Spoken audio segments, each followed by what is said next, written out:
हरे कृष्णा माता जी, दंडवत प्रणाम। तो हमारे बीच जी में मैं। बहुत ही सुंदर भगवान जी के भक्त, बड़े प्रेम उत्तम भक्त हैं, मदन मोहन प्रिया देवी दासी माता जी। तो इस दिल्ली से ही इनका ताल्लुक है।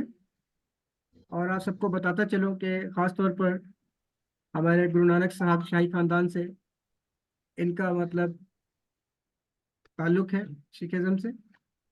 और बहुत ही सुंदर कथा करते हैं। तो हम सब मिलकर इनके साथ में ईश्वर उपनिषद जो हमारा सेशन है, इसको समझने का प्रयास करेंगे। तो मैं रिक्वेस्ट करूंगा माता जी से, अगर अपने तारुफ में कुछ थोड़ा सा बोलना चाहें तो। माता जी, स्टार्ट कीजिए आप। जी हरे कृष्णा, आप सभी को मेरी तरफ से दंडवत प्रणाम। हम सब लोग वैसे तो पहली बार मिल रहे हैं, बट हम सब भगवान की सेवा में जुड़े हैं, तो ये एकजुटता जो है ये हम सबको एक ही बना देती है। तो प्रभु जी, मेरी आवाज आ रही है क्या? क्योंकि मुझे रिपीट होके इको आ रही है। मेरी आवाज क्लियर है क्या? यस, आपकी आवाज़ क्लियर है माता जी। अच्छा, ठीक है। ठीक है। थैंक यू प्रभु जी। तो हम सेशन जो है प्रभु जी स्टार्ट करते हैं। 8 बजे से जैसे हमारी क्लास है, तो हम सेशन ही स्टार्ट करते हैं। आप सभी का स्वागत है मेरी तरफ से ईशोपनिषद की क्लास में। और आप सब लोग भक्ति शास्त्री कोर्स कर रहे हैं और प्रभुपाद के मिशन में आगे बढ़ने का प्रयास कर रहे हैं। ये बहुत ही मतलब अच्छा, और मैं कहूँगी बहुत ही हिम्मत वाला कार्य है, क्योंकि कलयुग में इस भौतिक जगत में रहते हुए भगवान का प्रचार करना, भगवान के नामों का प्रचार करना अपने आप में बहुत ही, मतलब आप इसे कह सकते हैं बहुत ही बड़ा काम है और बहुत ही हिम्मत का काम है। तो वाञ्छाकल्पतरुभ्यश्च कृपा सिन्धुभ्यः च पतितानां पावनेभ्यो वैष्णवेभ्यो नमः। आप सभी को मेरी तरफ से प्रणाम। तो हम स्टार्ट करते हैं। तो मंगलाचरण से स्टार्ट करेंगे। ओम अज्ञानतिमिरान्धस्य ज्ञानाञ्जनशलाकया चक्षुरुन्मिलितं येन तस्मै श्रीगुरुवे नमः। श्रीचैतन्यमनोभीष्टं स्थापितं येन भूतले स्वयं रूप कदा मह्यं ददाति स्वपदान्तिकम्। जय श्री कृष्ण चैतन्य प्रभु नित्यानंद श्री अद्वैत गदाधर श्रीवासादि गौर भक्तवृंद। हरे कृष्ण, हरे कृष्ण, कृष्ण कृष्ण हरे हरे, हरे राम राम राम हरे हरे। नमो विष्णुपादाय कृष्ण पृष्ठाय भूतले श्रीमते भक्ति वेदांत स्वामी निति नामे। नमस्ते सारस्वते देवे गौरवाणी प्रचारिणे, निर्विशेष शून्यवादी पाश्चात्य देशतारिणे।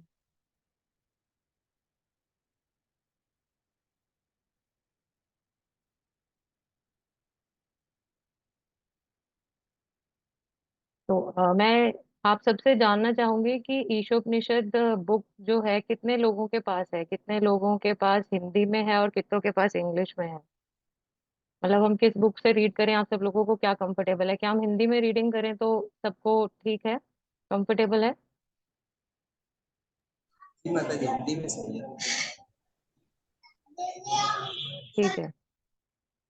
तो प्रभु जी, आप सभी के पास, और मतलब माता जी आप सभी के पास हिंदी की किताब अवेलेबल है या मतलब हमें स्क्रीन शेयर करनी होगी? जी माता जी, हिंदी में है बुक। हिंदी में है, ठीक है। ठीक है, तो हम स्टार्ट करते हैं। तो सबसे पहले हम भूमिका से स्टार्ट करेंगे। तो इस बुक की जो भूमिका है, वो इस बुक के लिए नहीं लिखी गई थी। श्री ईशोपनिषद जो ग्रंथ है, इसके लिए नहीं लिखी गई थी। ये जो भूमिका है ये प्रभुपाद का एक लेक्चर है, जो कि प्रभुपाद ने लंदन कॉन्वे हॉल में दिया था। और बाद में जाके प्रभुपाद ने जो भी मतलब इस लेक्चर में बोला, जो भी सारी चीजें प्रभुपाद ने बताई, वो इस बुक का इंट्रोडक्शन बना। तो श्री ईशोपनिषद बुक जो है, मतलब श्री ईशोपनिषद अपने आप में बहुत ही इम्पोर्टेंट बुक है, तभी ये भक्ति शास्त्री में भी हमें मतलब 4 किताबों में से एक किताब है। तो अपने आप में बहुत ही इम्पोर्टेंट ग्रंथ है, प्रभुपाद का बहुत ही फेवरेट ग्रंथ है। तो इसीलिए प्रभुपाद ने सारे उपनिषदों में से श्री ईशोपनिषद को चुना उसकी व्याख्या करने के लिए। प्रभु जी, मुझे 1 सेकंड चाहिए होगा, मुझे अपना चार्जर कनेक्ट करना है, बस 1 मिनट दीजिए। I am very sorry. 1 second.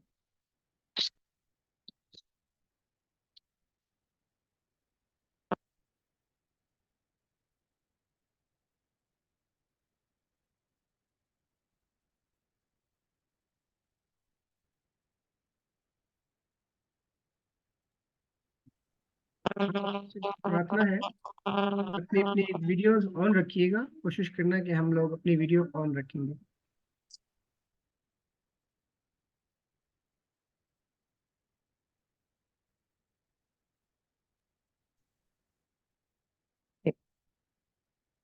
तो ये जो ईशोप उपनिषद है बहुत ही प्रमुख ग्रंथ है सारे उपनिषदों में से। और मतलब ये जो लेक्चर भी प्रभुपाद ने दिया, ये एक ऐसी जगह दिया गया था, 1969 में प्रभुपाद ने लेक्चर दिया है। प्रभुपाद लंदन में पहली बार गए थे और उन्होंने ये लेक्चर दिया। तो हम समझ सकते हैं कि किसी जगह पर जाकर पहले ही बार जब प्रभुपाद व्यासासन पे बैठे तो प्रभुपाद ने इस लेक्चर को दिया है। तो हम समझ सकते हैं कि ये जो लेक्चर है, जो भूमिका में हम पढ़ेंगे, जो भी सारा ज्ञान प्रभुपाद ने दिया है, ये बहुत ही इम्पोर्टेंट है। और इस चीज को हम समझने का प्रयास करेंगे। तो हम स्टार्ट करते हैं भूमिका से।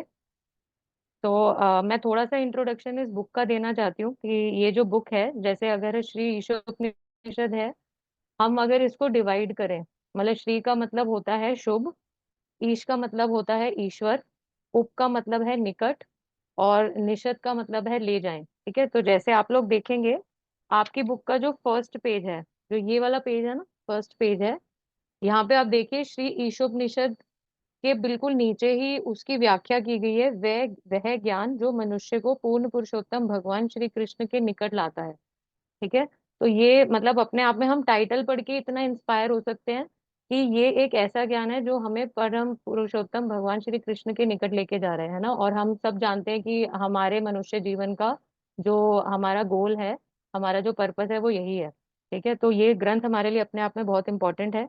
और थोड़ा सा इंट्रोडक्शन ईशोपनिषद में ये रहेगा कि जो ईशो उपनिषद हैं, 108 प्रमुख उपनिषद हैं, उसमें से 11 उपनिषद मेन है। और उसमें से जो श्री ईशोपनिषद है वो हमारा एक प्रमुख उपनिषद है। ठीक है, 108 उपनिषदों में से 11 प्रमुख उपनिषद हैं, और उनमें से जो ईशोपनिषद है वो एक प्रमुख उपनिषद रहेगा।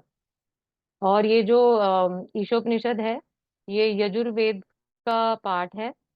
ये कहाँ पर आता है, मतलब वेदों में, तो ये थोड़ा हम इसकी अंडरस्टैंडिंग कि वेदों में इसका स्थान कहाँ पर है। तो ये यजुर्वेद का पाठ है। और वाजस्नेय संहिता, जो वाजस्नेय संहिता है, उसका 40वां अध्याय के शुक्ल पक्ष में ईशोपनिषद का वर्णन है, जो आज हम पढ़ने जा रहे हैं। ठीक है, तो अब हम भूमिका से स्टार्ट करते हैं। तो भूमिका कोई रीड करना चाहेगा? कोई वॉलेंटियर है हमारी क्लास में?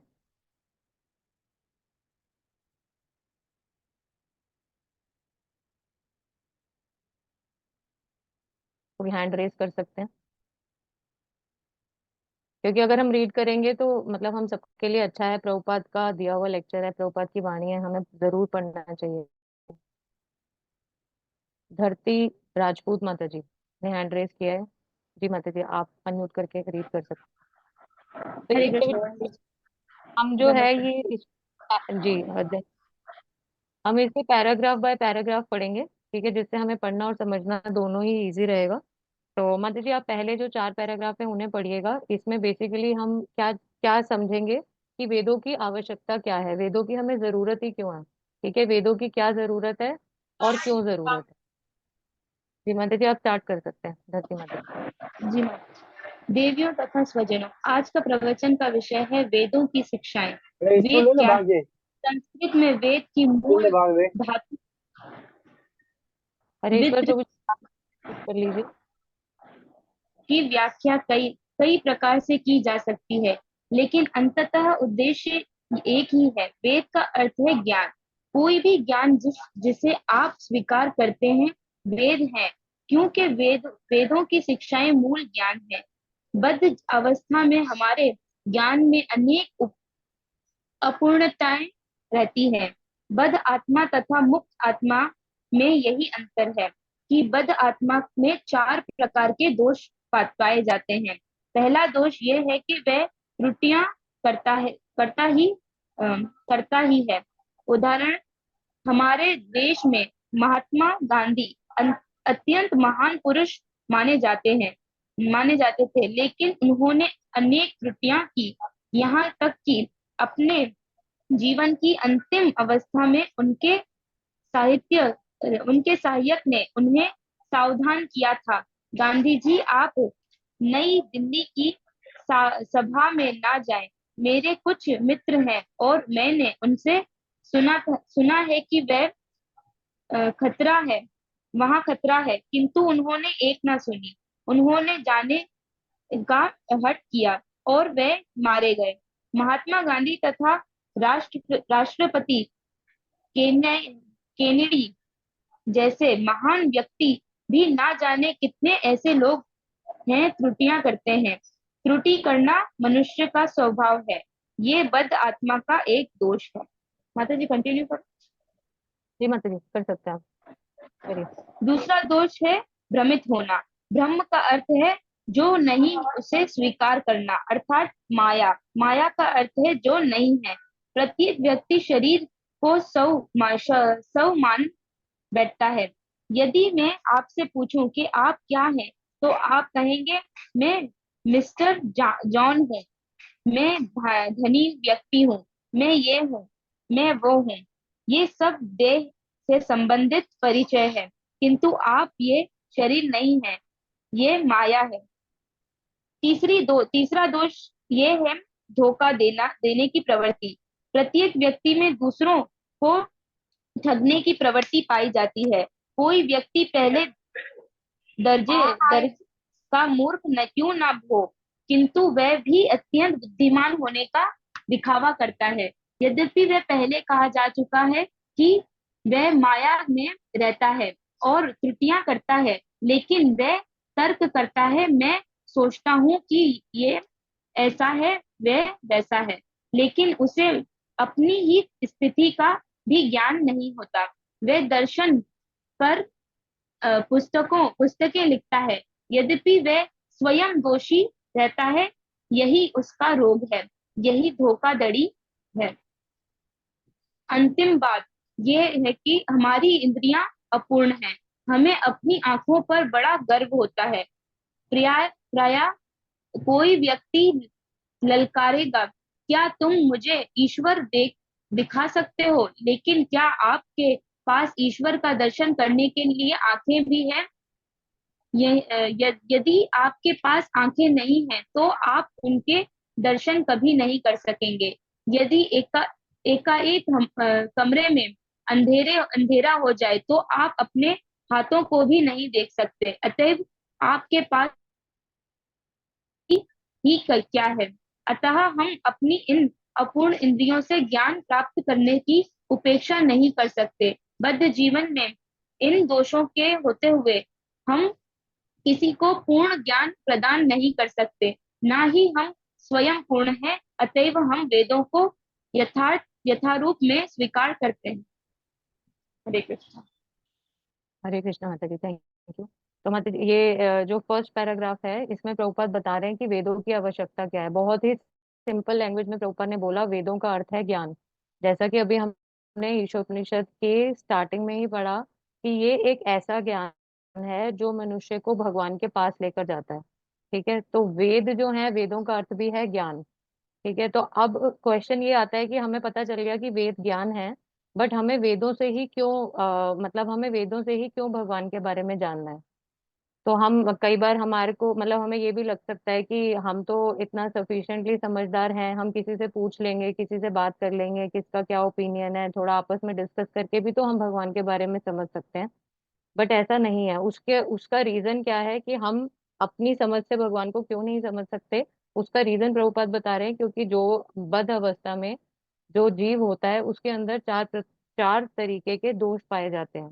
ठीक है, पहला दोष है कि हमारी जो इंद्रियां हैं वो अपूर्ण हैं। मतलब हम जैसे इंद्रियां, मतलब हम समझ रहे हैं कि जैसे आंखें हैं।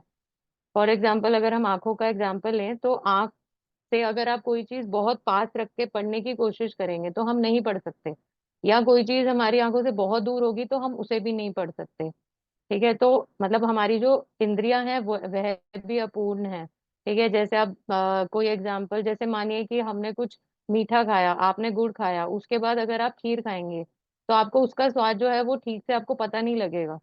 आप उसको मतलब उसका क्या स्वाद है उसको ठीक से जज नहीं कर पाएंगे। तो इस तरीके से हमारी इंद्रियां पूर्ण है, मतलब एक दीवार के पीछे हम नहीं देख पाएंगे। जैसे अभी इसमें परपट में ही प्रभुपाद बोल रहे हैं कि अगर एक कमरे में अंधेरा हो जाए तो हम अपने हाथ को भी नहीं देख सकते। तो हमारी जो इंद्रियां हैं वो अपूर्ण है। तो जब हम भौतिक जगत में ही इतने अपूर्ण हैं तो हम आध्यात्मिक जो ज्ञान है या जो आध्यात्मिक चीजें हैं उनको कैसे समझ पाएंगे इन अपूर्ण इंद्रियों से। ठीक है, तो जो पहला दोष है हमारा वो ये है कि हमारी इंद्रियां अपूर्ण रहती हैं। अपूर्ण होने की वजह से हम क्या करते हैं, हम हमेशा भ्रमित रहते हैं। मतलब हम हमेशा इल्यूजन में रहते हैं, जो चीजें नहीं है हमें लगता है कि वो है। जैसे इसका सबसे बड़ा जो एग्जाम्पल है वो क्या है, आत्मा और शरीर का जो भेद है। हम सब जानते हैं कि आत्मा अलग होती है और शरीर अलग होता है, बट फिर भी मतलब भ्रमित होने के कारण, इंद्रियों की अपूर्णता के कारण हमें ऐसा लगता है कि हम ही शरीर हैं। जैसे मतलब अभी प्रभुपाद ने बताया कि जब हमसे कोई पूछता है कि आप कौन हो, तो हम फटाफट अपना इंट्रोडक्शन देते हैं, मैं ये हूँ, I am so and so. हम अपने शरीर से ही हमेशा अपनी पहचान को हमेशा भ्रम में रहते हैं। कभी सोल के लेवल पर आकर सोचना, आत्मा के स्तर पर आकर समझना चीज को, और शरीर के स्तर पे रहकर चीजों को देखने में बहुत अंतर होता है। तो भ्रमित तो हम रहते हैं। भ्रमित रहते हैं तो क्या होता है कि हम गलतियां भी करते हैं। ठीक है, हमसे गलतियां होती हैं और फिर उन्हीं गलतियों को छुपाने के लिए हम दूसरों से धोखाधड़ी करते हैं। धोखा देने की भावना, ये हमारा चौथा ये हमारा दोष है कि जो बद्ध जीव होता है उसमें धोखा देने की प्रवृत्ति बहुत ही मतलब कॉमन होती है। कई बार तो ऐसा होता है कि हमें लगता भी नहीं है कि हमने किसी के साथ धोखा किया है। कोई एग्जाम्पल, मतलब कोई रोजमर्रा की जिंदगी से आप लोग कुछ कोट करना चाहते हैं धोखे का एग्जाम्पल, की बहुत छोटा सा भी हो सकता है। ये प्रवृत्ति हम सबके अंदर है। ये एग्जाम्पल,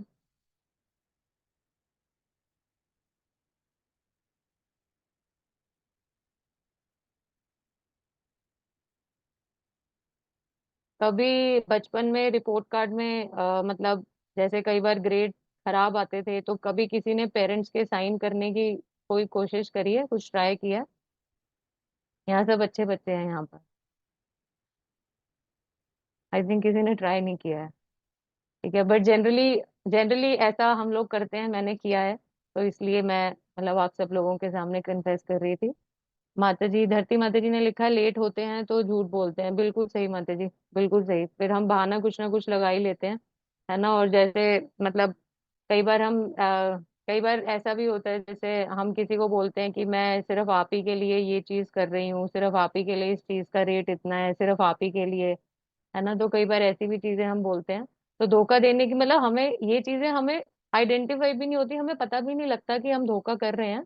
तो क्योंकि ये हमारा नेचर है, मतलब हमें लगता है ये तो बड़ा आम है, पार्ट ऑफ लाइफ है, कोई बहुत बड़ी बात नहीं है, बट ये एक तरीके का दोष है। तो जैसे प्रभुपाद ने यहाँ पर बताया कि इन चार दोषों की वजह से अगर हम कोशिश करेंगे भगवान को समझने की, तो हम नहीं समझ पाएंगे, और अगर प्रयास करेंगे भी तो उस प्रयास में विफल ही होंगे। हमारे को अधूरा ज्ञान ही हमारे हाथ लगेगा। ठीक है, तो ये मतलब वेदों की क्या आवश्यकता है और हमारे अंदर क्या दोष है। ठीक है, तो ये हमने ये चार पैराग्राफ्स में पढ़ा। अब आगे जो पैराग्राफ है इसमें प्रभुपाद बता रहे हैं कि जो वेद हैं वो सार्वत्रिक कह सकते हैं आप इसको, कि मतलब उनमें कोई फेरबदल नहीं होता। और वेद जो है यूनिवर्सल है, मतलब सब जगह एक ही है, ऐसा नहीं है कि, अच्छा सॉरी माता जी। अभी माता जी शायद माता जी का मैसेज है कि मेरा वीडियो ऑफ था। अभी माता जी विजिबल होगा? जी ठीक है। Yes. ठीक है, तो अब आगे हम ये पढ़ेंगे कि जो वेद हैं, अब हमने ये समझ लिया कि वेद क्या होते हैं और हमें वेदों की आवश्यकता क्यों है। ठीक है, क्योंकि हमारे अंदर कमी है तो हमें वेद चाहिए ज्ञान अर्जन के लिए, भगवान को समझने के लिए। तो अब आगे पैराग्राफ में हम ये पढ़ेंगे कि वेदों की मतलब क्वालिटी, वेदों की क्या विशेषता है। ठीक है, तो वेद जो हैं एक तो यूनिवर्सल होते हैं। यूनिवर्सल मतलब कि कभी बदलते नहीं है, मतलब कि हर जगह पर सेम है। ऐसा नहीं है कि आप आज इंडिया में हैं तो कुछ अलग है, और आप अमेरिका जाएंगे, ऑस्ट्रेलिया जाएंगे, या विश्व के किसी भी पार्ट में जाएंगे तो वहां पर आपको कुछ अलग ग्रंथ या अलग वेद मिलेंगे, ऐसा नहीं है। वेद जो है यूनिवर्सल हैं, और वेद जो है स्वयं सिद्ध है। मतलब वेदों को किसी प्रूफ की जरूरत नहीं है, क्योंकि ये ज्ञान जो है भगवान के द्वारा आ रहा है, गुरु शिष्य परंपरा से हमें मिल रहा है। तो इस ज्ञान में कोई मिलावट नहीं है। तो हमें यहाँ पर वो हेंस प्रूव्ड नहीं करना है कि मैंने ये एक्सपेरिमेंट किया, अच्छा आज मैंने यजुर्वेद का एक्सपेरिमेंट किया था मेरा एक्सपेरिमेंट सक्सेसफुल हो गया, अच्छा अब ये वेद सही है, ऐसा नहीं है।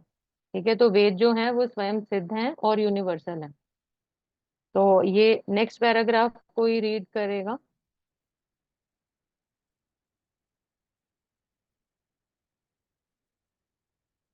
माता जी हमारे पास उर्दू में है, अगर आप कहें तो मैं पढ़ूं इसे। शायद हो सकता है अ, थोड़ा सा डिफरेंट हो। प्रभु जी उर्दू उर्दू भाषा मतलब में है बात।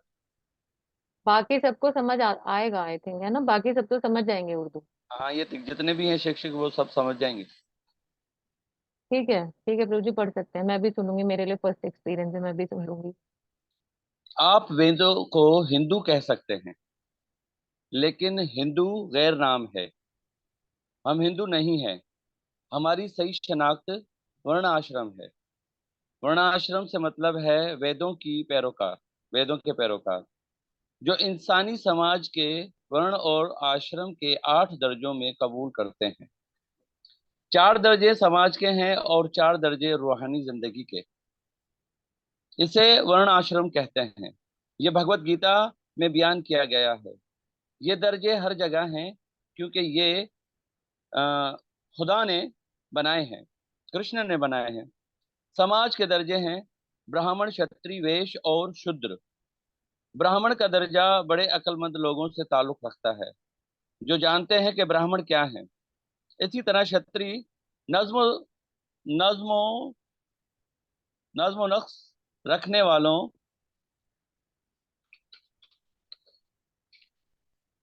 की जमायत है। ये दूसरे नंबर पर अक्लमंद लोग की जमायत है। तब वैश्य तिजारती लोगों की जमायत है। ये कुदरती दर्जे पर जगह पाए जाते हैं। ये वैदिक असूल है और हम इसे मानते हैं। वैदिक असूलों की अर्जुन प्रभु थोड़ा सा बताइएगा। असूलों को बददही सच कबूल किया जाता है, क्योंकि यहाँ कोई गलती नहीं हो सकती। इसे कबूल करना है।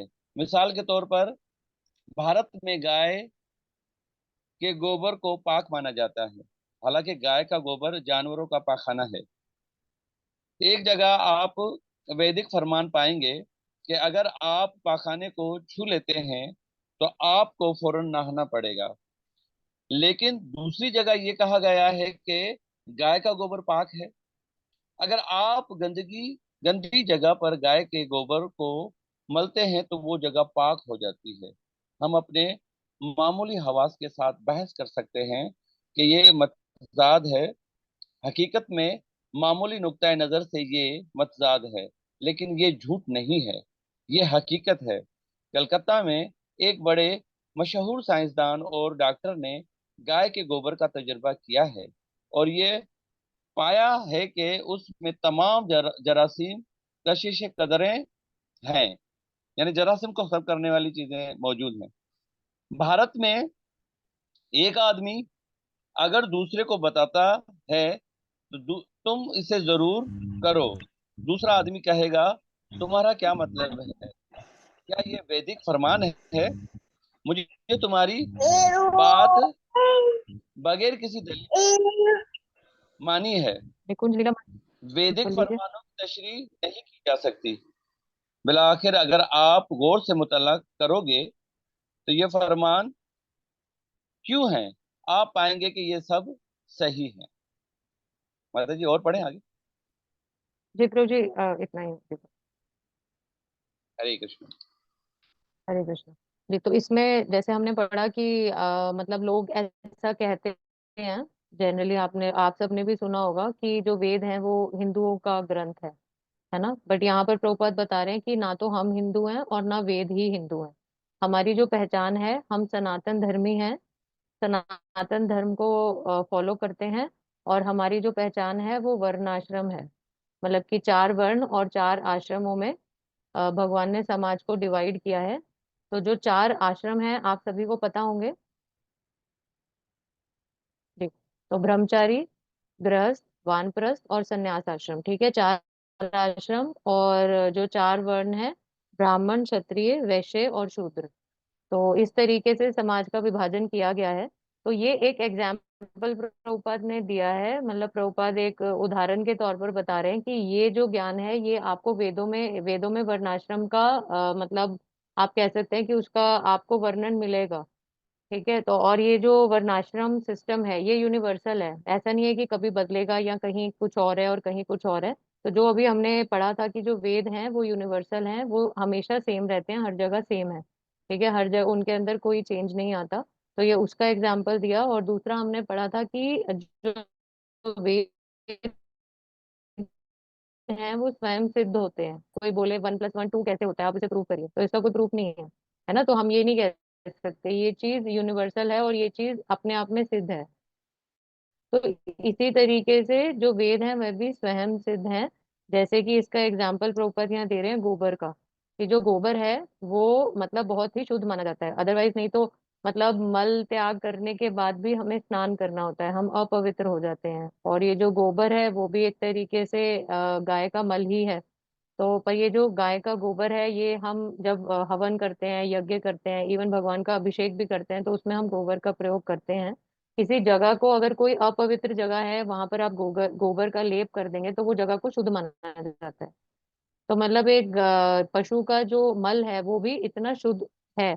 और दूसरी बात कि इसमें मतलब ये जो लिखा है, जैसे हिंदी बुक में लिखा हुआ है रोगाणुनाशक, तो इसका मतलब क्या है, एंटीसेप्टिक प्रॉपर्टीज, है ना। ये मतलब ये वेदों में ऑलरेडी मेंशन्ड है, वेदों में दिया गया है कि जो गोबर है उसके अंदर एंटीसेप्टिक प्रॉपर्टीज होती हैं। आप अगर किसी घाव पे भी गोबर का कुछ लेप कर दें या कुछ इस तरीके से, तो वो आपका जो घाव है वो बढ़ेगा नहीं और आपका घाव ठीक हो जाएगा। तो ये सारी चीजें पहले से ही वेदों में मेंशन है, हमें सिद्ध करने की जरूरत नहीं है।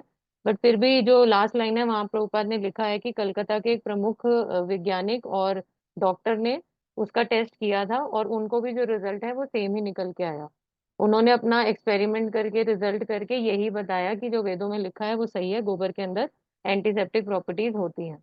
ठीक है, तो इससे हम दो चीजें ये समझ रहे हैं कि जो वेदों का ज्ञान है ये हमारे लिए भी एक शिक्षा है कि मतलब हमें बहुत ज्यादा तर्क वितर्क ना करते हुए जो गुरु परंपरा से आध्यात्मिक ज्ञान हमें प्राप्त हो रहा है हमें उसे स्वीकार करना चाहिए। और जो दूसरा पैराग्राफ है, दूसरे पैराग्राफ में वही वेदों का मतलब एक तरीके से वेदों का गुणगान किया जा रहा है कि अगर आप किसी को बोलेंगे भी ना कि तुम ये कर लो, तुम वो कर लो, तो सामने से आपको कई बार मतलब बोला जाता है कि क्यों, मैं ये क्यों मान लूं, ये क्या वेद वाक्य है, तुम जो बोल रहे हो क्या वो वेद वाक्य है। तो ये कहने का मतलब क्या है कि मतलब वेदों का जो ज्ञान है या जो वेद हमें सिखा रहे हैं, हमें उसमें कोई कोई भी तर्क करने की कोई जरूरत नहीं है। ठीक है, मतलब वेद वाक्य इतना मतलब उसको इतनी आप कह सकते हैं इतनी ऑथेंटिसिटी है उसके अंदर कि हमें कोई भी प्रश्न पूछने की जरूरत नहीं है। तो अब हम आगे पढ़ते हैं। आगे जो 7th पैराग्राफ है इसमें भी वेदों के बारे में प्रभुपाद बता रहे हैं कि वेद जो हैं एक तरीके से हमारी माता है। और जो पिता हैं हमारे वो ब्रह्मा जी हैं, क्योंकि जो ज्ञान है भगवान ने सबसे पहले ब्रह्मा जी को दिया था और उन्हीं के द्वारा उन्होंने नारद को दिया और आगे अपने शिष्यों को वो ज्ञान ज्ञान प्रदान किया। तो यहाँ पे जो नेक्स्ट पैराग्राफ है प्रभुपाद बता रहे हैं कि जो वेद हैं वो हमारी माता होती है। तो हमें जो ज्ञान है, सबसे पहले अगर कोई छोटा बच्चा होता है उसकी फर्स्ट टीचर कौन होती है, उसकी मदर होती है। तो हमें भी अगर कभी हम अगर कुछ समझना चाहते हैं, अगर हमें भगवान के बारे में सीखना है, समझना है, तो सबसे पहले हमें किसे अप्रोच करना है, वेदों को। और वेद को हम श्रुति मानते हैं, जैसे कि हम सबको शायद पता है कि वेद दो तरीके से साहित्य को डिवाइड किया जाता है, एक होता है श्रुति और एक होता है स्मृति, है ना। श्रुति का मतलब क्या है कि जो सुन के हम जो ज्ञान अर्जन करते हैं वो रिटर्न फॉर्म में नहीं था, तो उसको हम श्रुति बोलते हैं। तो वेद जो है वो श्रुति की कैटेगरी में आते हैं। ठीक है, तो नेक्स्ट पैराग्राफ कोई रीड करेगा।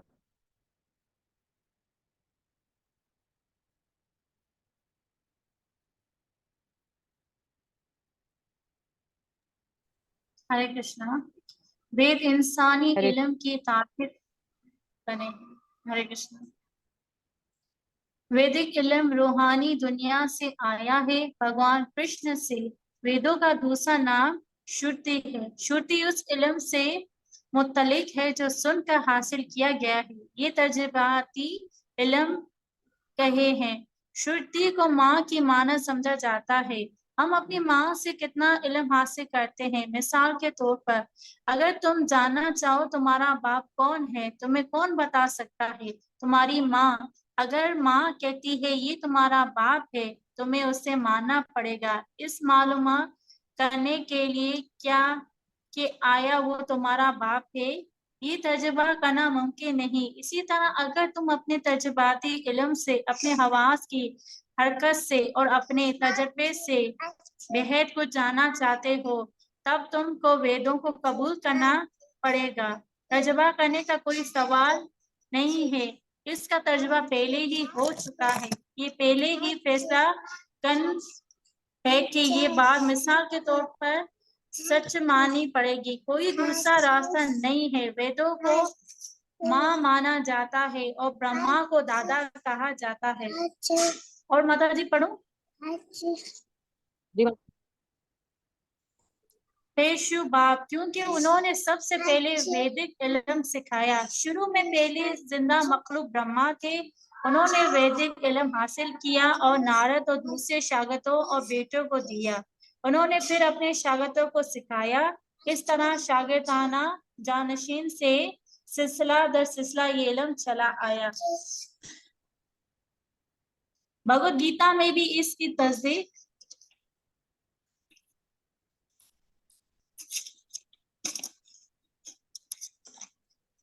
की गई है कि वैदिक इल्म किस तरीके से समझा गया है। अगर तुम तर्जुमा करने की कोशिश करते हो तो तुम इस नतीजे पर पहुंचोगे, मगर वक्त बचाने के लिए तुम्हें मान लेना चाहिए। अगर तुम जानना चाहते हो तुम्हारा बाप कौन है, और अगर तुमने अपनी माँ को बाइख्तियार मान लिया है, तब जो कुछ वो कहती है बगैर दिल्लही के माना जा सकता है। 3 तरह की शहादतें होती है: प्रत्यक्ष, अनुमान और शब्द। हरे कृष्ण। माता जी आगे भी पढ़ लीजिए, अच्छा तीनों पढ़ लीजिए। माता जी कोई और पढ़ेगा? मेरा बेटा ना बहुत डिस्टर्ब कर रहा है बीच में। अच्छा, फिर कोई बात नहीं। हरे कृष्णा। हरे पढ़ो। यस बेला जॉर्ज पढ़िए आप। प्रत्यक्ष का मतलब है बराए रास्त। बराए रास्त शहादत बड़ी अच्छी नहीं है, क्योंकि हमारे हवास मुकम्मल नहीं है। हम रोजाना सूरज को देखते हैं और ये हमें यूं दिखाई देता है जैसे छोटा सा गोला, लेकिन दरअसल ये बहुत बहुत सियारों से काफी बड़ा है। ऐसे दिखने का क्या फायदा है? इसलिए हमें किताबें पढ़नी होती हैं, तब हम इसके बारे में जान सकते हैं। इसलिए बराए रास्त तजुर्बा मुकम्मल नहीं है। इसके बाद इस्तकराई इल्म है। ये ऐसे हो सकता है: फर्जी दावा, हाइपोथेसिस। मसलन ब्रॉन की थ्योरी कहती है ये ऐसे हो सकता है, ये वैसे हो सकता है, लेकिन ये साइंस नहीं है, ये तजवीज़ है और ये मुकम्मल भी नहीं है। लेकिन अगर तुम बाइख्तियार जराए से इल्म हासिल करो तो मुकम्मल है। अगर तुम रेडियो स्टेशन के अहकाम से प्रोग्राम गाइड लेते हो, तुम इसे मान लेते हो, तुम इससे इनकार नहीं करते हो, तुम्हें तजुर्बा करने की जरूरत नहीं, क्योंकि ये बाइख्तियार जराए से मिला है। वैदिक इल्म को शब्द प्रमाण कहते हैं। इसका नाम श्रुत है। श्रुत का मतलब है कि ये इल्म सिर्फ कानों से सुनकर हासिल होता है। वेद हिदायत करते हैं वेद हिदायत करते हैं कि मावराई इल्म को समझने के लिए हमें उसे माहिर से सुनना है। मावराई इल्म वो इल्म है जो इस कौन मकान से भेद है। इस कौनो मकान के अंदर मादी इल्म है और इस कौनो मकान के भेद मावराई इल्म है। हम कौनो मकान के सिरे तक भी नहीं जा सकते, बस हम रूहानी दुनिया में कैसे जा सकते हैं? इसलिए पूरा इल्म हासिल करना नामुमकिन है। ठीक है माता जी। तो यहाँ पे वही जो हमने डिस्कस किया कि जो वेद हैं उनको श्रुति माना जाता है, और मतलब जो वेद हैं वो हमारी माता है। तो जैसे प्रभुपाद ने एग्जाम्पल दिया कि अगर हमें जानना है कि हमारे पिता कौन है, तो हमें सबसे पहले अपनी माता के पास जाना होगा। वो सब डीएनए फिंगरप्रिंटिंग करना और ये सब डीएनए टेस्ट करना, इन सारी चीजों से हम नहीं जान सकते। और अगर हम करने भी लगेंगे तो जैसे प्रभुपाद ने इसमें लिखा है ना कि आप सेम ही निष्कर्ष पर पहुंचोगे, आप उसी निष्कर्ष पे आओगे, बट जो हमारा समय है उसकी बहुत बर्बादी है। तो इसलिए मतलब वेदों को अपनी माता मानते हुए जो ज्ञान हमें दिया जा रहा है हमें उससे स्वीकार करना चाहिए। और ये जो प्रायोगिक बुद्धि है कि नहीं मैं इसे साइंटिफिक प्रूफ करूंगी और उसके बाद ही इसे मानूंगी, मतलब हमें इस धारणा से बचना चाहिए। और अपना ही हम टाइम बचाएंगे अगर जो हमें वेदों के थ्रू जो ज्ञान आ रहा है अगर हम उसे अपनाएंगे तो। ठीक है, आगे जो माता जी ने पढ़ा अभी, तो आगे ये ज्ञान की बात हो गई। अब उसके बाद हमें ये बताया जा रहा है कि जो तीन तरीके से मतलब हमें जो है जो प्रमाणों के बारे में बताया जा रहा है कि जो तीन प्रमाण है, कौन कौन से तीन प्रमाण होते हैं। एक है प्रत्यक्ष प्रमाण, एक है अनुमान प्रमाण और तीसरा है शब्द प्रमाण। तो जो वेद है वो हमारे शब्द प्रमाण है। और ये जो प्रत्यक्ष प्रमाण है इसका मतलब है कि प्रत्यक्ष का मतलब जो हमें दिखाई दे रहा है, जो हमारे सामने है, जो हमें दिखाई दे रहा है उसको उसके थ्रू हम प्रमाण अर्जित करने की कोशिश करते हैं कि जो हमें दिख रहा है वही सही है। बट ये आप सभी लोगों का तजुर्बा होगा, आप सभी लोगों ये चीज आप मानेंगे कि कई बार हमें जो दिख रहा होता है स्थिति वो नहीं होती। कई बार जो हमारी आंखें देख रही होती हैं हमें दिख कुछ और रहा होता है बट सच्चाई कुछ और भी होती है। ठीक है, तो जो प्रत्यक्ष प्रमाण है, जैसे प्रभुपाद ने एग्जांपल दिया ये सूर्य का, कि जो सूर्य है वो अगर आप दूर से देखेंगे तो आपको एक थाली की तरह लगेगा कि मतलब कुछ इस तरीके का, कुछ येलो सा, कुछ पीले रंग की थाली है। बट क्या ये सच है? ये बिल्कुल भी ठीक नहीं है ना, बहुत ही गलत हमारा ऑब्जर्वेशन है। तो ये प्रभुपाद ने एग्जाम्पल सूर्य का दिया, बट हम अगर अपनी डेली लाइफ में देखें तो बहुत सारे ऐसे एग्जाम्पल्स होंगे कि जहाँ पर हमारी आंखें जो देख रही हैं वो सच नहीं होता। और उसके बाद दूसरा जो प्रमाण है वो प्रभुपाद ने दिया अनुमान प्रमाण। अनुमान प्रमाण का मतलब क्या है कि अनुमान लगाना, जैसे आई थिंक, मुझे लगता है ना, आई गेस, शायद ये हो सकता है, शायद वो हो सकता है ना। बट ये जो आध्यात्मिक जीवन है, हम लोग इतना सब कुछ कर रहे हैं, बट अगर हम अनुमान पे चलेंगे कि शायद कृष्ण होंगे, शायद भगवत धाम होगा, ऐसे तो हम आगे नहीं बढ़ पाएंगे। तो ये जो अनुमान प्रमाण है, जैसे प्रभुपाद ने एग्जाम्पल दिया डार्विन का कि मतलब मनुष्य बंदरों से आ रहे हैं, है ना, मतलब ये उसकी थ्योरी थी, कोई प्रूफ नहीं था, कोई सिद्धांत नहीं था, बस उन्हें लगा और उन्होंने अपना जो एक ओपिनियन है वो दे दिया, है ना। बट वही बात है कि ओपिनियन हमारे पूरे हो ही नहीं सकते, क्योंकि जैसा हमने स्टार्टिंग में पढ़ा हमारी इंद्रियों में ही अपूर्णता है। तो अपूर्ण इंद्रियों से अगर हम कुछ सोचने या समझने की या अगर कोई ओपिनियन देने की भी कोशिश करेंगे तो वो अपूर्ण ही होगा। और फिर तीसरा प्रमाण है वो है हमारा वो जो सबसे मतलब सही तरीका है ज्ञान अर्जन का, वो है शब्द प्रमाण।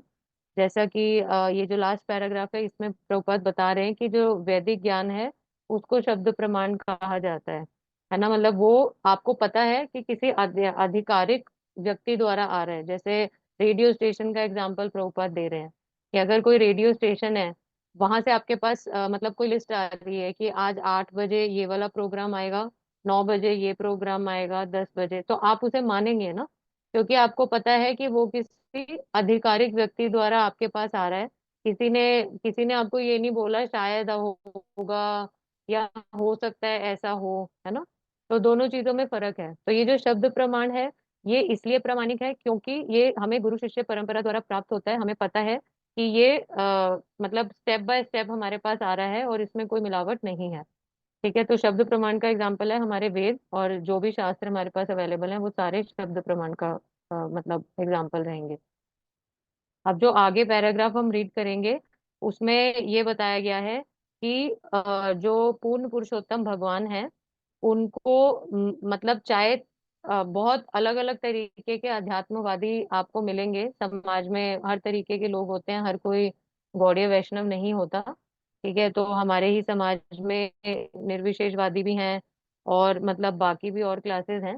तो जो सारी ही क्लासेस हैं सभी भगवान कृष्ण को पूर्ण पुरुषोत्तम भगवान के रूप में स्वीकार करते हैं और भगवान को मानते हैं। बट वही बात है कि हर किसी का ज्ञान अर्जन करने का तरीका जो है वो अलग है। ठीक है, तो इसमें ये जो पैराग्राफ है ये पैराग्राफ हम रीड करते हैं। इसमें हम भौतिक जगत में कैसे ज्ञान अर्जन कर सकते हैं, और 2 पद्धतियां हमें बताई जा रही हैं कि ज्ञान हमारे पास कैसे आता है। ठीक है, तो ये नेक्स्ट पैराग्राफ कोई रीड करेगा?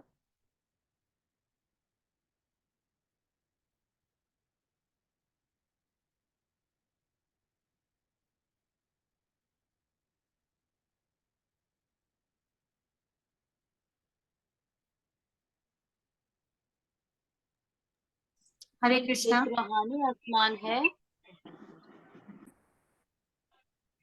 एक रूहानी आसमान है, वहाँ दूसरी कुदरत है जो जाहिर और बातिन से परे है। लेकिन तुम कैसे जानोगे कि ऐसा आसमान है जहाँ पर सितारे और रहने वाले अब्दी हैं? ये सारा इल्म यहाँ है, लेकिन आप तजुर्बात कैसे करोगे? ये मुमकिन नहीं है, इसीलिए तुमको वेदों की मदद लेनी पड़ेगी। ये वैदिक इल्म कहलाता है। हम कृष्ण शऊर तहरीक में सबसे ज्यादा बाइख्तियार माहिर श्री कृष्ण से इल्म कबूल कर रहे हैं।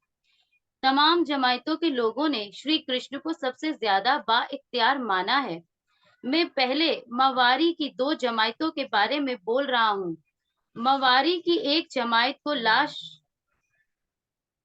लाशक्सी कहा गया है, मायावादी। इन्हें आम तौर पर वेदांती कहा जाता है। वो शंकर आचार्य की रहबरी में हैं और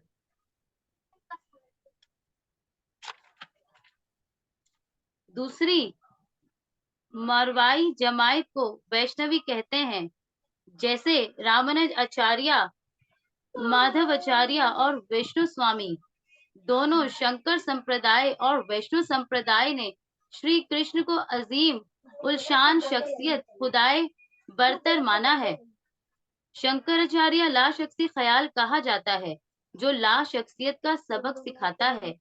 ला शख्सी ब्राह्मण यानी ये हकीकत है कि वो नकाब पोश शख्स है।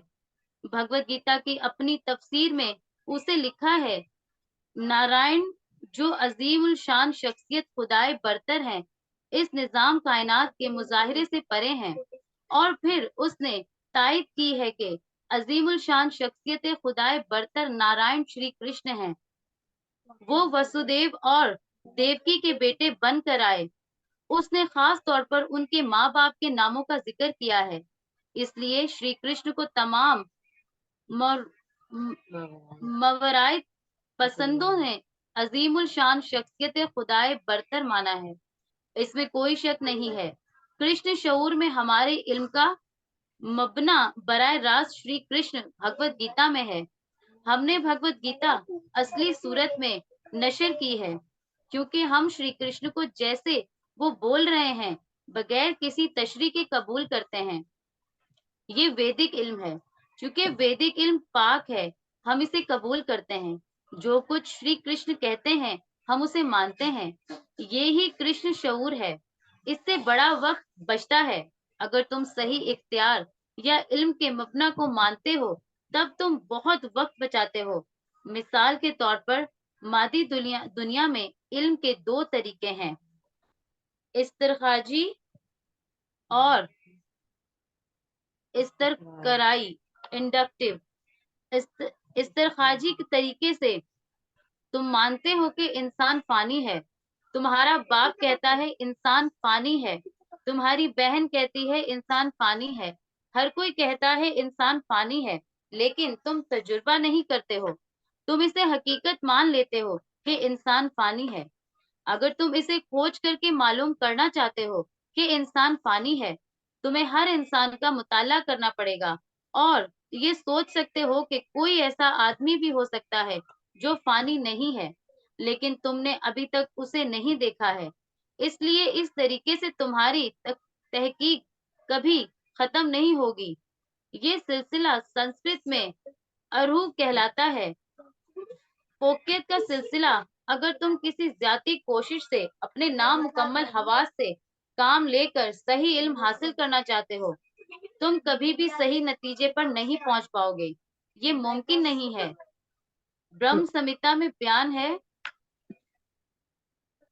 हाँ माता जी, एक बार ये कर लेते तो ये इस पैराग्राफ में प्रभुपद क्या बता रहे हैं कि जो आध्यात्मिक, वही जो हमने डिस्कस किया कि मतलब एक तरीके से जो अध्यात्मवादी हैं उनकी दो प्रकार बताए हैं प्रभुपद ने। एक है निर्विशेषवादी या मायावादी, और दूसरे हैं वैष्णव संप्रदाय। ठीक है, तो जो निर्विशेषवादी हैं या मायावादी हैं उनका एग्जाम्पल प्रभुपद बता रहे हैं शंकराचार्य। एक तरीके से वो भी प्रछन्न साकारवादी प्रभुपद ने उन्हें लिखा है कि प्रछन्न साकारवादी ही थे वो, ऐसा नहीं है कि वो मायावादी थे। ठीक है, मतलब वो एक तरीके से ढके हुए साकारवादी थे। और जो दूसरी जो आध्यात्मवादियों की जो श्रेणी है वो है वैष्णव, जैसे कि रामानुजाचार्य, मध्वाचार्य और विष्णु स्वामी। तो ये प्रभुपाद बता रहे हैं कि ये जो दोनों ही जो आध्यात्मवादी हैं ये भगवान को ही पूर्ण पुरुषोत्तम भगवान के रूप में स्वीकार करते हैं, कृष्ण को ही। और मतलब ये दोनों ही मानते हैं कि भगवान ही जो वेदों का सार है और वेदों का जो ज्ञान है वो हमें भगवान की ओर लेकर जाता है। ठीक है, और आगे प्रभुपाद क्या बता रहे हैं कि भौतिक जगत में अगर हमें ज्ञान अर्जन करना है तो दो तरीके से हम कर सकते हैं। एक है निगमनिक, शायद जो माता जी ने अभी रीड किया था कुछ नाम अलग है, उर्दू में होगा वो नाम। एक है निगमनिक और दूसरा है आगमनिक। ठीक है, तो जो निगमनिक है वो, उसको अगर हम इंग्लिश में बोले और हिंदी में, वो है अवरोहपंथी ज्ञान और डिसेंडिंग नॉलेज। ठीक है, डिसेंडिंग नॉलेज मतलब जो ऊपर से हमारे पास आ रही है। ठीक है, जो ज्ञान गुरु शिष्य परंपरा द्वारा हमारे ऊपर से हमारे पास आ रहा है, जो जो ज्ञान हम प्राप्त करेंगे वो होगा निगमनिक ज्ञान, या वो जो ज्ञान है हमारे पास अवरोहपंथी ज्ञान आ रहा है। और दूसरा जो है आगमनिक ज्ञान, उसको हम कहते हैं वो है आरोहपंथी ज्ञान और इंडक्टिव नॉलेज उसको कह सकते हैं। तो ये क्या रहेगा, ये असेंडिंग प्रोसेस है कि मतलब हम उन चीजों को जानने की कोशिश कर रहे हैं। मैं अपने प्रयासों से मतलब अपने स्तर से ऊपर उठकर जाने की कोशिश कर रही हूँ कि अच्छा मैं रिसर्च करती हूँ कि क्या है असली ज्ञान, क्या है नॉलेज, क्या है, मैं समझने की कोशिश करती हूँ। ठीक है, तो ये जो है ये आरोहपंथी ज्ञान है। तो अब इन दोनों में से जो कौन सा तरीका है वो सही रहेगा, या दोनों ही सही हैं, या कौन सा सही होगा? अवरोहन। जी माता जी, जिसको हम निगमनिक बोल रहे हैं अवरोहपंथी, वो ज्ञान सही होगा। ठीक है, क्योंकि वो हमारे पास गुरु शिष्य परंपरा से आएगा। ठीक है, तो आगे जो नेक्स्ट पैराग्राफ है अब वो हम रीड करेंगे। और उसमें ये बताया जा रहा है कि जो भौतिक जगत में रहते हुए अगर हम आध्यात्मिक ज्ञान को समझना चाहते हैं तो हमें इसके लिए या तो भगवान की कृपा की जरूरत होगी या भगवान के किसी प्रतिनिधि की कृपा की। अब हमने ये तो पढ़ लिया कि ज्ञान अर्जन के तरीके क्या होते हैं, प्रमाण क्या होते हैं, हम क्यों नहीं खुद से कर सकते, हमें क्यों मतलब ऊपर जाने की जरूरत है, हम खुद से क्यों नहीं कर सकते। बट अब आगे क्या बताया जाएगा कि ये जो ज्ञान है, अब हम रहते तो भौतिक जगत में ही है ना, तो भौतिक जगत में ये जो ज्ञान है ये हमारे पास कैसे आएगा, मतलब इसका जो एक मैनिफेस्टेड रूप है, मतलब मैनिफेस्टेड को हिंदी में क्या बोलेंगे कि इसका एक जो प्रत्यक्ष रूप है वो क्या है। अगर हम ज्ञान अर्जन करना चाहते हैं तो वो यहाँ बताया जा रहा है कि वो हम एक प्रामाणिक आध्यात्मिक गुरु या भगवान का कोई भी प्रतिनिधि, वो हमें ये ज्ञान दे सकता है और हमें उसके अनुगत्य में रह के इस ज्ञान को समझना चाहिए। और अगर हमारे मतलब कोई भी कोई हमें परेशानी है या कोई भी हमारे डाउट्स हैं तो हमें उनकी हेल्प लेनी चाहिए और जो हमारी समस्याएं हैं उनका हल जानना चाहिए। ठीक है, तो अब ये जो नेक्स्ट पैराग्राफ है ये कोई रीड करेगा?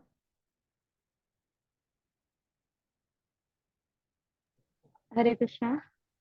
जी ब्रह्म मैम। संहिता में एक कथन है, आप ऐसे वायु ज्ञान वायुयान पर सवार हो जाएं जो मन की गति से जुड़ा जो मन की गति से उड़ रहा है।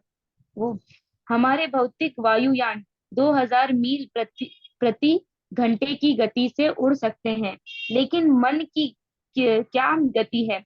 आप अपने घर में बैठे बैठे भारत के विषय में सोचें। जो मान लीजिए 10,000 मील दूर है, तो तुरंत ही ये मन आपके घर में पहुंच जाता है। आपका मन वहां पहुंच पहुंच गया है। मन का वेग इतना तेज है, अतएव ये कहा गया है कि यदि आप लाखों वर्षों तक इस गति से यात्रा करें तो आप पाएंगे कि आध्यात्मिक आकाश असीम है, उस तक पहुंचना भी संभव नहीं है। अतएव वैदिक आदेश ये है कि मनुष्य को प्रामाणिक आध्यात्मिक गुरु के पास अनिवार्यता ज्ञान जाना ही चाहिए। यहाँ पर अनिवार्य शब्द का प्रयोग किया गया है और आध्यात्मिक गुरु की योग्यता क्या होनी चाहिए, उसे वैदिक संदेश के सही स्रोत से और सही ढंग से सुने हुए होना चाहिए। उसे ब्रह्म में दृढ़ता से स्थापित होना चाहिए। ये ही दो गुण है, अन्यथा वह प्रमाण नहीं है। कंटिन्यू करो। ठीक है। हाँ माता जी, ये बस इसमें एक चीज मुझे ऐड करनी है कि जो अभी हमने पढ़ा कि अगर ज्ञान अर्जन हमें करना है तो वैदिक आदेशों का पालन अगर हमें यही इसी भौतिक जगत में रह के करना है तो हमें किसी प्रामाणिक आध्यात्मिक गुरु की शरण में जाना होगा। और एक जो गुरु हैं उनकी दो विशेषताएं यहाँ पर बताई गई हैं। गुरु की योग्यता क्या होनी चाहिए, और मतलब हमें गुरु का स्वीकार करना है तो क्या योग्यताएं हमें देखनी है। एक तो है कि उन्होंने सारा जो ज्ञान है वो सही स्रोत से सुना होना चाहिए, है ना। क्योंकि अभी हमने पढ़ा कि मतलब ये जो ज्ञान है ये अवरोहपंथी ज्ञान है और ऊपर से हमारे पास आता है। तो जो हमारे आध्यात्मिक गुरु होते हैं उनके पास भी ये ज्ञान जो है एक सही स्रोत से आया हुआ होना चाहिए, तभी वो हमें सही ज्ञान दे सकते हैं। ठीक है। तो जो गुरु हैं उनकी दो यहाँ पर योग्यताएं बताई गई हैं। एक तो ये है कि उनको भ्रम में वो अच्छे से स्थित हो, भगवान के बारे में उनकी मतलब जो ज्ञान है वो एकदम दृढ़ हो, उनकी श्रद्धा दृढ़ हो, और जो भी उन्होंने सुना है वो एक सही स्रोत से सुना हो। तो ये यहाँ पर दो विशेषताएं गुरु की बताई गई हैं। और हमें गुरु से ज्ञान कैसे लेना चाहिए इसके बारे में भगवत गीता, आपका 4th चैप्टर शायद हो चुका है भगवत गीता का। तो हमें गुरु से कैसे ज्ञान करना चाहिए, एक श्लोक आता है भगवत गीता में, अगर आप में से कोई बताना चाहे तो। गुरु के पास जो ज्ञान आ रहा है वो तो हमने देख लिया। जी जी, धरती माता जी, तद्विधि प्रणिपाते हैं। आप कुछ। एवं परंपरा प्राप्त। जी वेरी। हाँ ठीक है। तो हमें गुरु के पास जाना चाहिए, उनकी सेवा करनी चाहिए, और वो हमें वो ज्ञान दे सकते हैं क्योंकि उन्होंने उसका मतलब उन्होंने उसे एक्सपीरियंस किया है। ठीक है। तो आपने बिल्कुल ठीक बताया, 4.34 ये भगवत गीता का श्लोक है। तो आगे जो पैराग्राफ है उसे हम रीड करेंगे। और हाँ हम रीड करते हैं पहले। नेक्स्ट मतलब जी आप ही रीड करेंगे। जी माता। ये कृष्ण भावना अमृत आंदोलन वैदिक सिद्धांतों के द्वारा पूर्णता प्रमाणिक है। भगवत गीता में कृष्ण कहते हैं, वैदिक शोध का वास्तविक उद्देश्य कृष्ण की खोज करना है। ब्रह्म संहिता में भी कहा गया है, कृष्ण अर्थात गोविंद के अनगिनत रूप है, लेकिन वे सब एक हैं। वे हमारे जैसे रूप नहीं है जो विनाशशील है। उनका स्वरूप अच्युत है। मेरे स्वरूप का आदि है, लेकिन उनके स्वरूप का कोई आदि नहीं है। वे अनंत हैं और उनके अनेक रूप भी अनंत हैं। मेरा स्वरूप तो यहाँ बैठा है, वे मेरे घर में नहीं है, या आप यहाँ बैठे हैं और आप अपने घर में नहीं है। लेकिन कृष्ण एक ही समय प्रत्येक स्थान पर हो सकते हैं। वे गोलोक वृंदावन में बैठे रह सकते हैं और उसी समय वे सर्वत्र सर्वव्यापी हैं। वे आदि अर्थात सबसे प्राचीन है, लेकिन जब भी आप कृष्ण के चित्र को देखते हैं तो वे 15-20 वर्ष के तरुण दिखते हैं। आप कभी भी उन्हें वृद्ध नहीं पाएंगे। आपने भगवत गीता में सारथी रूप में कृष्ण का चित्र देखा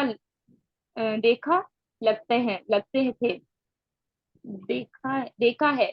उस समय वे 100 वर्ष से कम के नहीं थे। उनके पर पौत्र थे, लेकिन तब भी वे बालक जैसे लगते थे। कृष्ण अर्थात ईश्वर कभी बुरे नहीं होते, ये उनकी परम शक्ति है।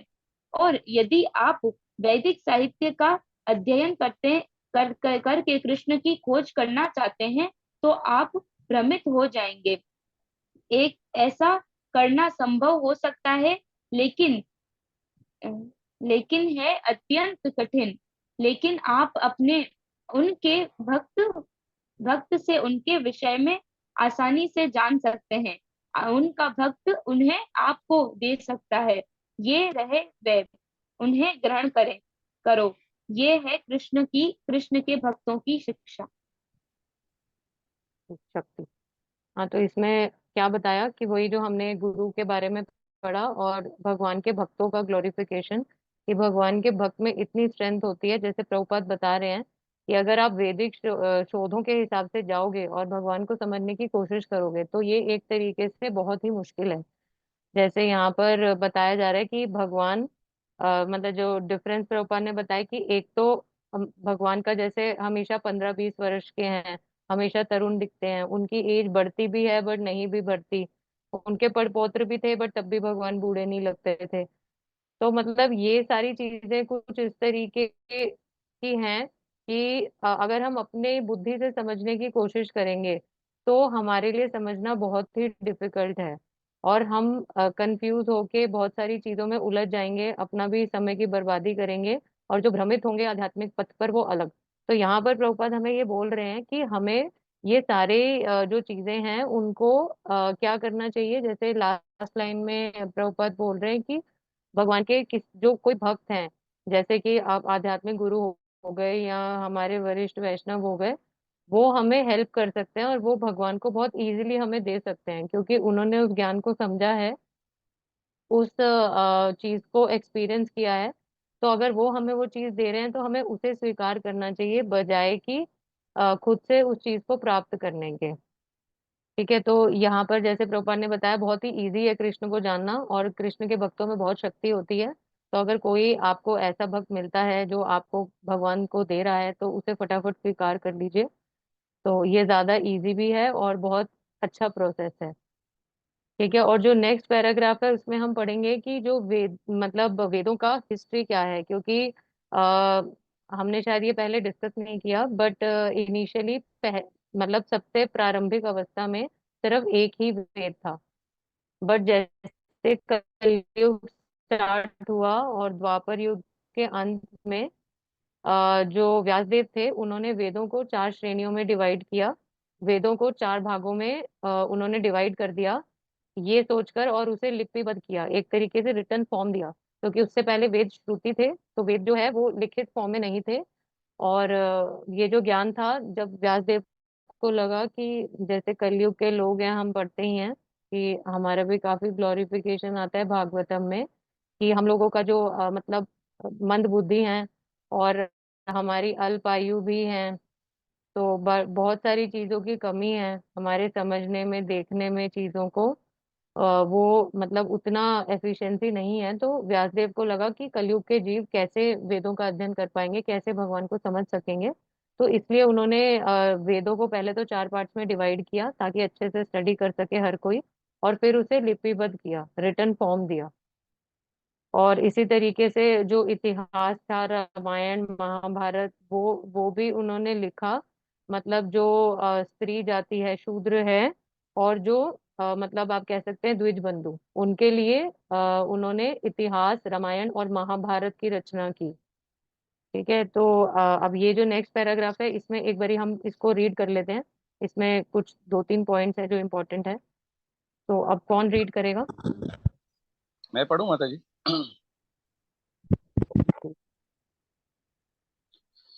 यस प्रभु जी, पढ़े, आप पढ़े।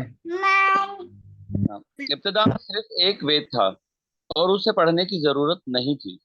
लोग इतने अक्लमंद थे और उनकी याददाश्त इतनी तेज थी कि अपने रूहानी उस्ताद के लबों से एक बार सुन लेने से वो उसे समझ जाते थे। वो एकदम सारा मफहूम हिफ्ज कर लेते थे।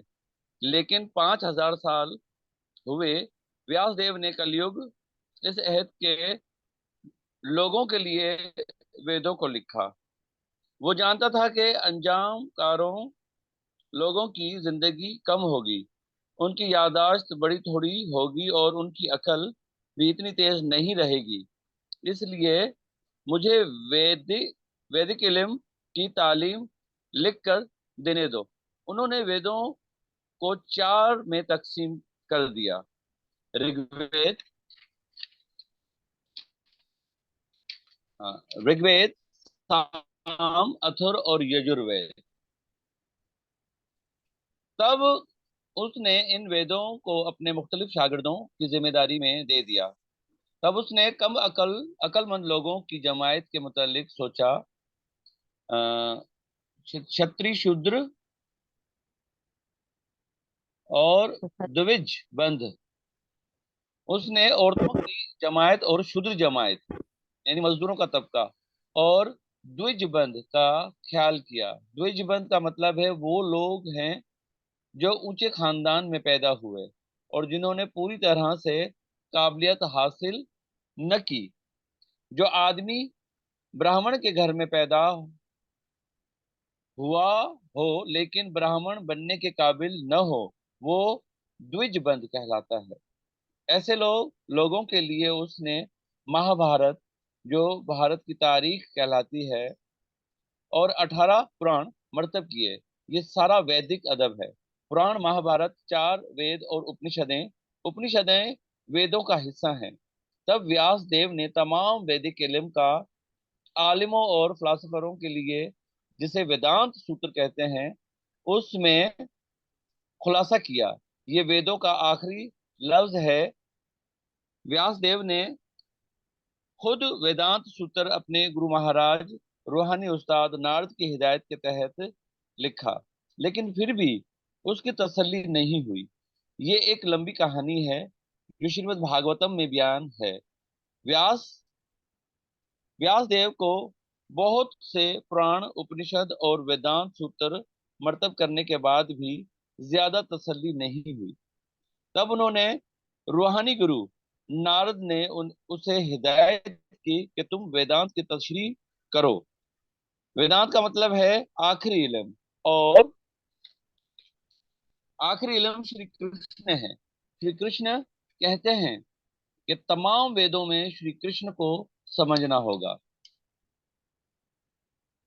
वेदांत श्री कृष्ण कहते हैं कि वेदांत का मतलब करने वाला मैं हूँ और वेदों को जानने वाला मैं हूँ, इसलिए आखिरी मकसद श्री कृष्ण है।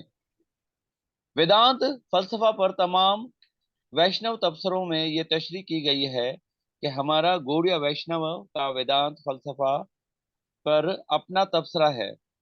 बलदेव विद्याभूषण के का जिसे गोविंद भाष्य कहते हैं, इसी तरह रामानुज आचार्य का तबसरा है और एक मधु आचार्य का है।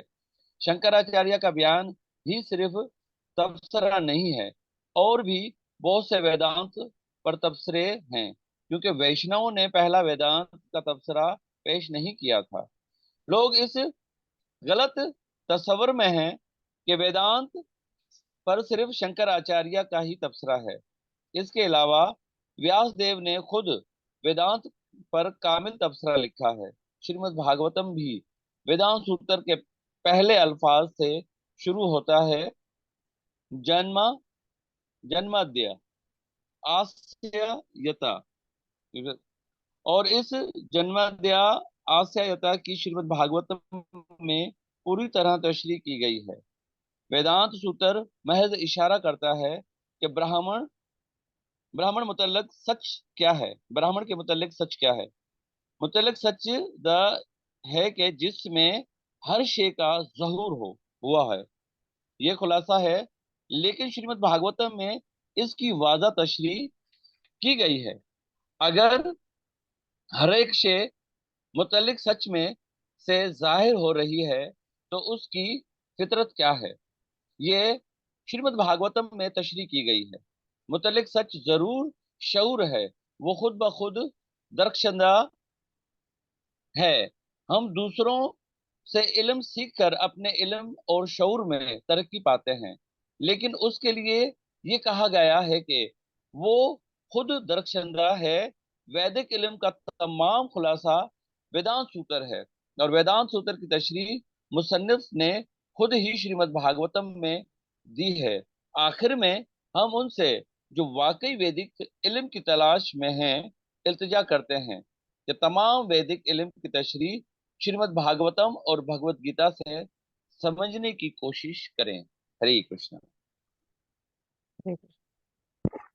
वही हमने इसमें पढ़ा कि जो वेदांत का ज्ञान का परम ज्ञान है ना, जैसे लास्ट पैराग्राफ में प्रभु जी ने पढ़ा, और भगवत गीता में भी भगवान बोलते हैं, जो 15.15 हमारा श्लोका है उसमें भगवान बोल रहे हैं कि वेदास के थ्रू मुझे ही जानना है, क्योंकि मैं ही वेदों का सार हूँ। ठीक है, तो जो चरम ज्ञान है वो भगवान स्वयं है। और अगर हमें भगवान को जानना है, मतलब वेद पढ़ने का हमारा लक्ष्य क्या होना चाहिए? भगवान ने वेद इसीलिए प्रकट किए ताकि हम उन्हें जान सकें, और उन्हीं के बारे में पढ़ने के लिए हमें वेदों को जानना है। ठीक है, तो जैसे इसमें बताया कि जो कमेंट्रीज के बारे में, जैसे भाष्य हमने पढ़ा कि बहुत सारे वैसे तो भाष्य हैं वेदांत सूत्र पर, बट जो इनका जो शंकराचार्य का था, तो इसलिए कई लोगों को ये गलतफहमी है कि जो शंकराचार्य का भाष्य है वो केवल एकमात्र भाष्य अवेलेबल है वेदांत सूत्र पर, जबकि ऐसा नहीं है। वेदांत सूत्र पर बहुत सारे भाष्य लिखे गए हैं। बलदेव विद्याभूषण का भी भाष्य है, रामानुजाचार्य का भी है, और मध्वाचार्य का भी है। और इसी तरीके से अब जो वैष्णव संप्रदाय का जो भाष्य है उसका यहाँ पर प्रभुपाद बता रहे हैं कि वो श्रीमद् भागवतम, वो व्यासदेव ने स्वयं लिखा है। तो इसलिए मतलब हमें ये चीज हमें पता होनी चाहिए कि ऐसा नहीं है कि शंकराचार्य का भाष्य एक लौता भाष्य है। नाते अगर हम वैसे सूत्र पढ़ने का इंटरेस्ट रखते हैं तो उसके लिए सबसे अच्छा तरीका है कि हम श्रीमद् भागवतम जो है उसका अध्ययन करें। और इसका जो पूरा निचोड़ है, जैसे प्रभुपाद ने अंत में बताया कि अब इसका मतलब होल सोल सॉल्यूशन क्या है, कि प्रभुपाद निवेदन कर रहे हैं कि अगर हम वैदिक ज्ञान की व्याख्या को समझना चाहते हैं तो हमें श्रीमद् भागवतम और भगवत गीता को समझने का प्रयास करना होगा। अगर हम भगवत गीता और भागवतम के थ्रू भगवान को समझने का प्रयास करेंगे, कोशिश करेंगे, तो हमें अलग से वेदांत सूत्र पढ़ने की, अलग से मतलब अलग अलग ज्ञान अर्जन और अलग अलग शास्त्र पढ़ने की जरूरत नहीं है। सारे शास्त्रों का निचोड़ श्रीमद् भागवतम में व्यासदेव ने दिया है। तो अगर हम श्रीमद् भागवतम का अध्ययन करेंगे तो भगवान के बारे में जान भी सकते हैं और उन्हें शरणागत भी हो सकते हैं। तो ये जो था इंट्रोडक्शन प्रभुपाद का लेक्चर। इसमें से अगर किसी का कोई डाउट है, कोई कुछ ऐड करना चाहता है, कुछ कमेंट करना चाहता है, तो आप लोग प्लीज कर सकते हैं, फिर हम आगे बढ़ेंगे। आप लोग कुछ ऐड करना चाहें किसी पॉइंट में, कुछ करेक्शन करना चाहें, कुछ कमेंट करना चाहें?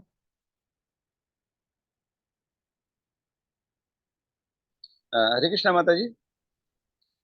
जी प्रभु जी। हाँ हरे कृष्ण। माता जी, अभी इसमें जो ना वो पढ़ा गया कि सबसे पहले वो नहीं एक वेद था, तो उसे सिर्फ वेद कहा जाता था या उसका भी कोई नाम होता था? जी, मुझे एक ही वेद ही बोला गया है, एक ही वेद था, उसको चार में डिवाइड किया गया। उसको चार में जो है। ठीक है। हम्म, ठीक है, तो किसी का कोई डाउट नहीं है, हम नेक्स्ट श्लोका पे चल सकते हैं, ईश स्तुति। ठीक है, तो अब नेक्स्ट है हमारा ईश स्तुति। ईशोपनिषद का एक तरीके से मंगलाचरण है ये, इन्वोकेशन जिसको कहते हैं। तो ये जो ईश स्तुति है, मैं इसको 2 बार रीड करूंगी, उसके बाद अगर आप लोग इसको रिपीट करना चाहें तो आप रिपीट कर सकते हैं। ओम पूर्णमदा पूर्णमिदं पूर्णात् पूर्णमुदच्यते पूर्णस्य पूर्णमादाय पूर्णमेवावशिष्यते। ओम पूर्णमदं पूर्णमिदं पूर्णात् पूर्णमुदच्यते पूर्णस्य पूर्णमादाय पूर्णमेवावशिष्यते। कोई रीड करना चाहता है, श्लोका पढ़ना चाहता है कोई?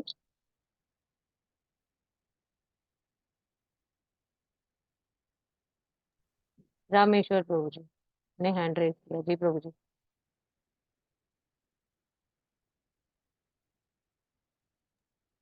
हरे कृष्णा। प्रभु जी आपको अनम्यूट। हरे भगवान परिपूर्ण हैं और चूंकि वे पूरी तरह से पूर्ण हैं एवं अतएव उनसे होने वाले सारे अ- उप- हरे उभय कृष्ण श्रवण जी, प्रभु जी आप ट्रांसलेशन पढ़ रहे हैं, आपको उच्चारण करने का कहा था, अगर आप उच्चारण कर सकते हैं तो क्षमा ओम कीजिए। हरे कृष्णा। ओम आपकी हैंड फ्री की वजह से आवाज क्लियर नहीं है प्रभु जी। जी धरती माता जी आप पढ़ लीजिए। हरे कृष्णा। हरे कृष्णा। प्रभु जी आप बोलते हैं तो आपकी आवाज क्लियर नहीं आती है। आप रामेश्वर की आपकी आवाज। अभी बोले प्रभु, आप रामेश्वर हो, आप बोले। चुप करो।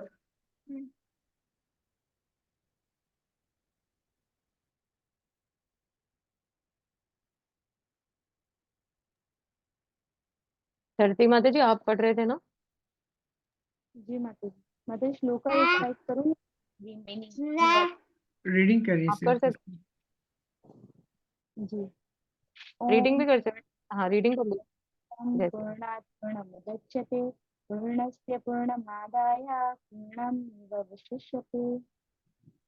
अनुवाद।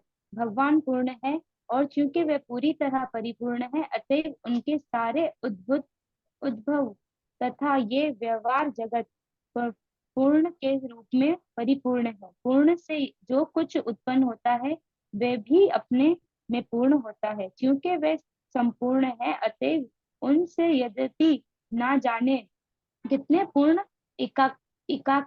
इकाइयों उद्भूत होती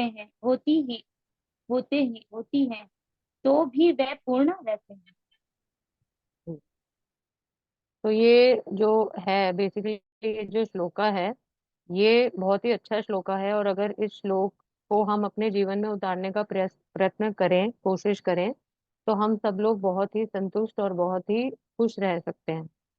ये जो ईशावास्य सिद्धांत है, मतलब भगवान जो है, पहले तो इसमें हमें ये बताया गया है, इसमें बेसिकली तीन चीजें हैं, तीन पैराग्राफ्स में हमें ये प्रभुपाद बता रहे हैं कि भगवान जो है बिल्कुल कंप्लीट है। ठीक है, भगवान कंप्लीट है। देन सेकंड थिंग इज कि भगवान से निकलने वाले जो भगवान के उद्भूत हैं, जो भगवान के पार्ट एंड पार्सल हैं, वो भी कंप्लीट है। अब भगवान के पार्ट एंड पार्सल यहाँ पर एक बताया गया है, प्रकृति। प्रकृति जो है वो भी कंप्लीट है, मतलब कि ये भौतिक जगत जो भगवान से ही निकला है। ठीक है, भगवान का ही एक तरीके से अंश है। ये भौतिक जगत भी कंप्लीट है, और दूसरा जो उद्भव है वो है जीव। तो ये जीव कैसे कंप्लीट है? तो ये जो पूरा श्लोका है इसमें तीन चीजों का एक्सप्लेनेशन है। पहला, भगवान कैसे कंप्लीट है, मतलब आप इसको ये कह सकते हैं कि ये श्लोका एक तरीके से बता रहा है 1 - 1 = 1, कि जो भगवान है वो कंप्लीट होल है। सारी चीजें भगवान के अंदर सम्मिलित हैं, भगवान के अंदर इंक्लूडेड हैं। और अगर भगवान से कोई चीज निकलती भी है तब भी भगवान कंप्लीट रहते हैं, और वो जो चीज है वो भी कंप्लीट रहती है। ये बिल्कुल सरल, बिल्कुल सिंपल लैंग्वेज में हम इसको ऐसे समझ सकते हैं। तो अब इसमें तीन चीजें हम स्टडी करेंगे। पहला ये कि भगवान कैसे कंप्लीट है। दूसरे पैराग्राफ में हम स्टडी करेंगे कि ये जो भौतिक जगत है, जो प्रकृति है, ये कैसे कंप्लीट है। हमें बाहर से कुछ भी लेने की जरूरत नहीं है, भगवान ने हमें इतना सेल्फ सफिशिएंट बनाया है। ठीक है, तो ये हम दूसरे पैराग्राफ में स्टडी करेंगे। देन जो तीसरा पैराग्राफ है उसमें हम स्टडी करेंगे कि जीव यानी कि हम सब लोग कैसे, हम लोग भी कंप्लीट है। ठीक है, कई बार हमारे साथ होता होगा, हमें किसी अपूर्णता का अनुभव होता ही है, हमें लगता है यार ये नहीं है, वो नहीं है, ये मिल जाएगा तो खुश हो जाऊंगी, वो मिल जाएगा तो अच्छा लगेगा, ये थोड़ा और ये आ जाए तो अच्छा होगा, है ना। तो हम लोग कुछ ना कुछ एकत्र करने में लगे ही रहते हैं। ये बहुत नॉर्मल है ना, मेरे साथ या आपके साथ नहीं, सबके साथ ही है। तो पर हम ये भूल जाते हैं कि हमें जो सचमुच हासिल करना है वो है भगवान श्री कृष्ण, क्योंकि हम उन्हीं का पार्ट एंड पार्सल है, हम उन्हीं का टूटा हुआ हिस्सा है। अगर हम अपने आप को उनसे किसी भी तरीके से कनेक्ट कर पाएंगे तो ये पजल सॉल्व हो जाएगा। अब हम क्या करते हैं, हम इस दुनिया जहान की चीजों में पड़े रहते हैं। वो एक ताले की एक ही चाबी है, तो हमारे ताले की जो चाबी है वो है भगवान श्री कृष्ण। और हम अलग अलग तरीके की चाबियों को लाकर लॉक खोलते रहते हैं और वो लॉक खुलता नहीं है। और उससे क्या होता है कि हम लोग फिर परेशान हो जाते हैं, फ्रस्ट्रेट हो जाते हैं। ठीक है, तो हमें अपनी पूर्णता को भी समझना है, इस जगत की पूर्णता को भी समझना है, और भगवान भी कैसे पूर्ण है उन्हें भी समझना है ना। तभी हम भगवान को ठीक से ग्लोरीफाई कर पाएंगे, तभी हमें लगेगा कि नहीं, अगर हमने भगवान को हासिल कर लिया तो हमने सब हासिल कर लिया। ठीक है, तो अब ये जो पहला पैराग्राफ है हम इससे स्टार्ट करते हैं। तो ये इसको कौन रीड करेगा, पहला पैराग्राफ कोई रीड कर लीजिए।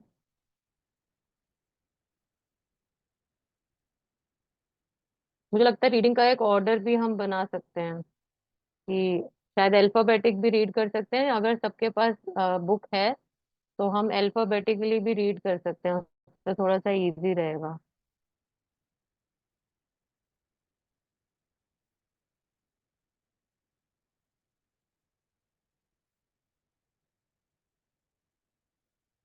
अच्छा, कोई रीड नहीं कर रहा है, ठीक है, ये पैराग्राफ मैं रीड करती हूँ।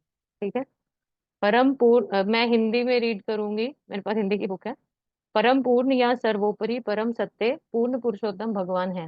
निर्विशेष ब्रह्म या परमात्मा की अनुभूति परम पूर्ण की अधूरी अनुभूति है। पूर्ण पुरुषोत्तम भगवान तो सच्चिदानंद विग्रह हैं, और निर्विशेष ब्रह्म की अनुभूति उनके सत पहलू या उनके शाश्वत होने की अनुभूति है, तथा परमात्मा की अनुभूति उनके सत तथा चित पहलुओं की अनुभूति है, जो उनकी शाश्वतता तथा ज्ञान को सूचित करते हैं। किंतु भगवान की अनुभूति सारे दिव्य स्वरूपों सत्चित तथा आनंद की अनुभूति है। जब किसी को परम पुरुष पुरुष की अनुभूति हो जाती है तो वह परम सत्य के इन पहलुओं का भी पूर्ण रूप में अनुभव करता है। विग्रह का अर्थ है रूप, अतः परम सत्य रूप विहीन निराकार नहीं है।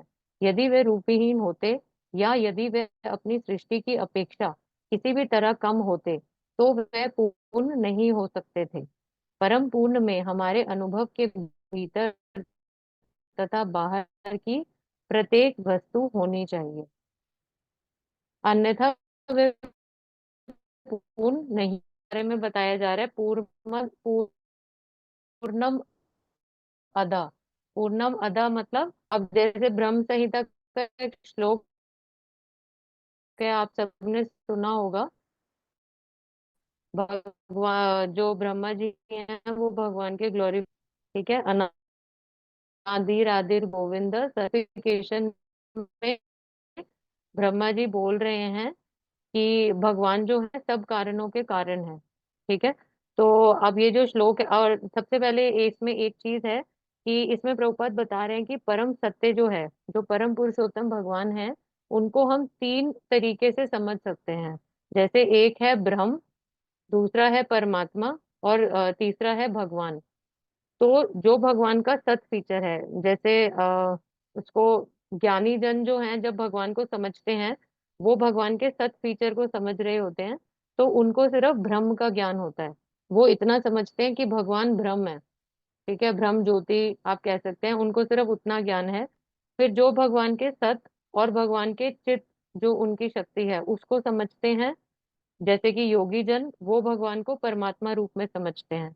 बट भगवान का एक जो तीसरा फीचर है वो क्या है, भगवान सत चित आनंद, वो है भगवान। ठीक है, स्वयं भगवान, जो कि भक्त जो हैं वो भगवान को सच्चिदानंद रूप में समझते हैं।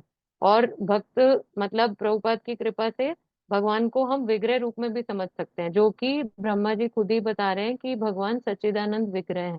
ठीक है, भगवान आनंद के, भगवान ज्ञान के, और भगवान इटर्निटी, उसको क्या बोलेंगे इटर्निटी को हिंदी में, कि भगवान इन तीनों का मिश्रण है। और जैसे परमात्मा रूप में भगवान हमारे अंदर भी हैं, बट भगवान स्वयं गोलोक में भी स्थित हैं और इस सृष्टि में भी हर जगह विद्यमान है।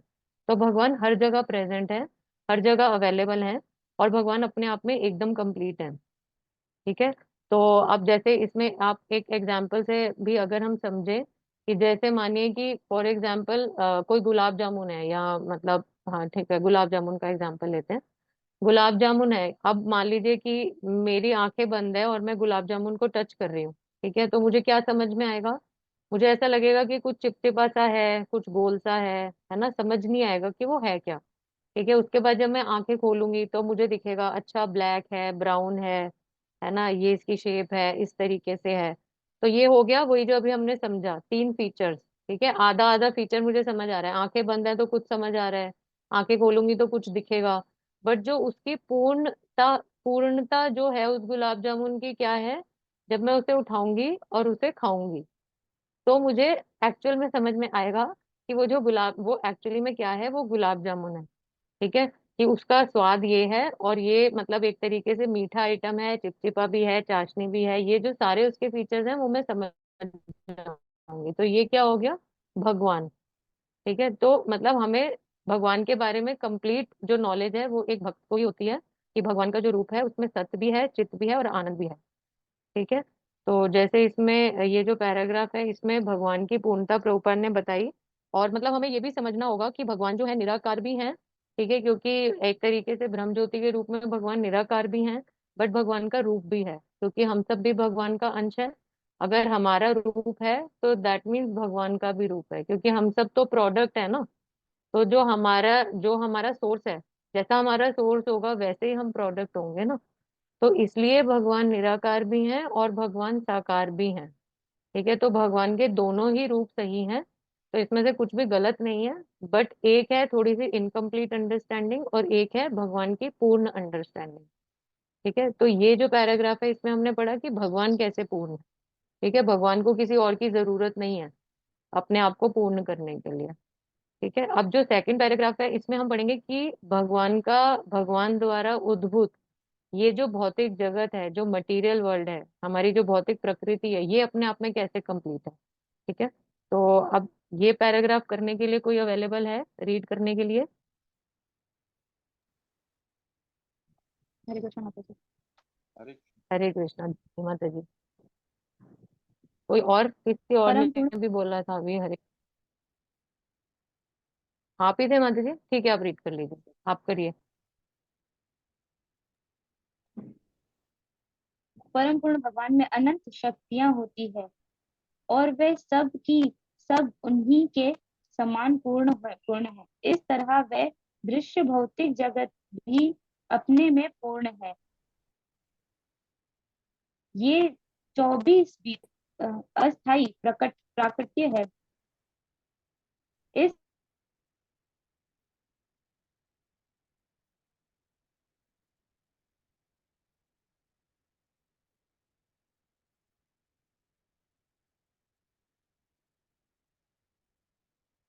धरती माता जी, आपका शायद नेटवर्क का कुछ प्रॉब्लम है।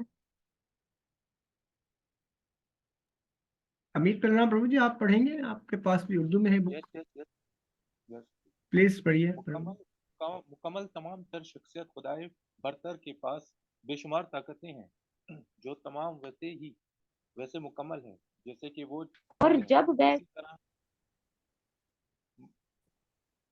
इसी तरह ये मंजूरी या मादी दुनिया में अपने आप को में मुकम्मल है।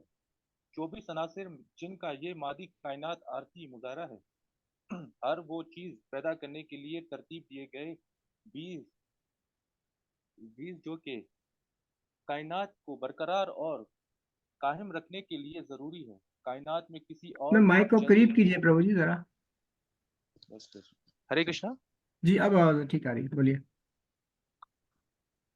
कायनात को बरकरार रखने के लिए गैर मुतल्लिक कोशिश करने की जरूरत नहीं है।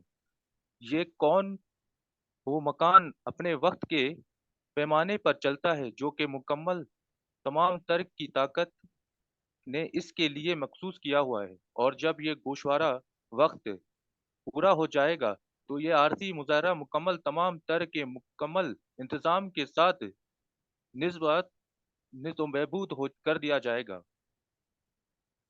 तो हरे कृष्णा। नबूद तबाह ये कर अभी दिया जाएगा नहीं। तो नाबूद। आगे भी पढ़ लीजिए आगे प्रभु भी जी। पढ़ूंगा। ठीक ठीक।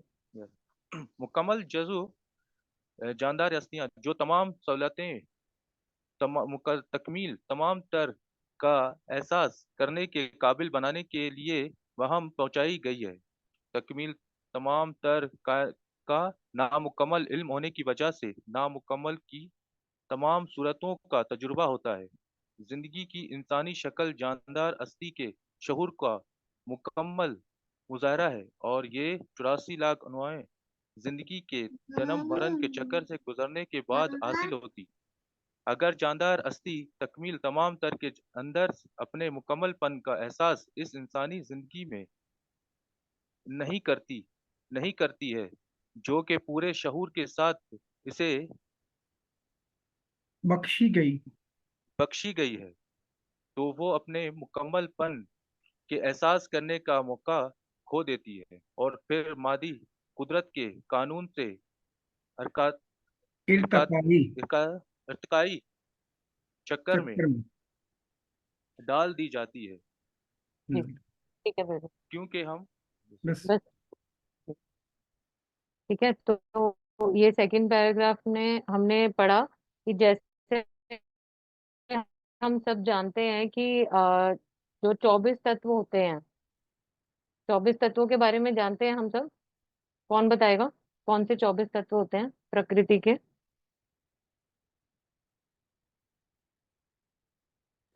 जी, धरती आकाश अग्नि, ये पंच तत्व, फिर मन बुद्धि अहंकार आत्मा परमात्मा, और इसके बाद आगे क्या आपने बताया?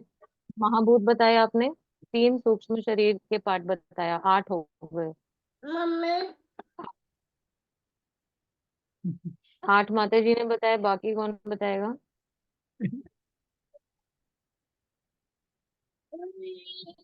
भगवत गीता तो पढ़ चुके हैं ना? भगवत गीता तो हो गया ना? अभी 2 सेशन हुए हैं भगवद गीता से, अच्छा भी ओके। तीसरा सेशन मैं बाकी कुछ हेल्प, अच्छा तीसरा सेशन बाकी। 5 ज्ञान इंद्रियां होती है। है। यस, 5 कर्म इंद्रिय। इसके तो कुछ याद आ रहा है, ऐड कर सकते हैं। 5 कर्म इंद्रिया माता जी। जी हाँ जी।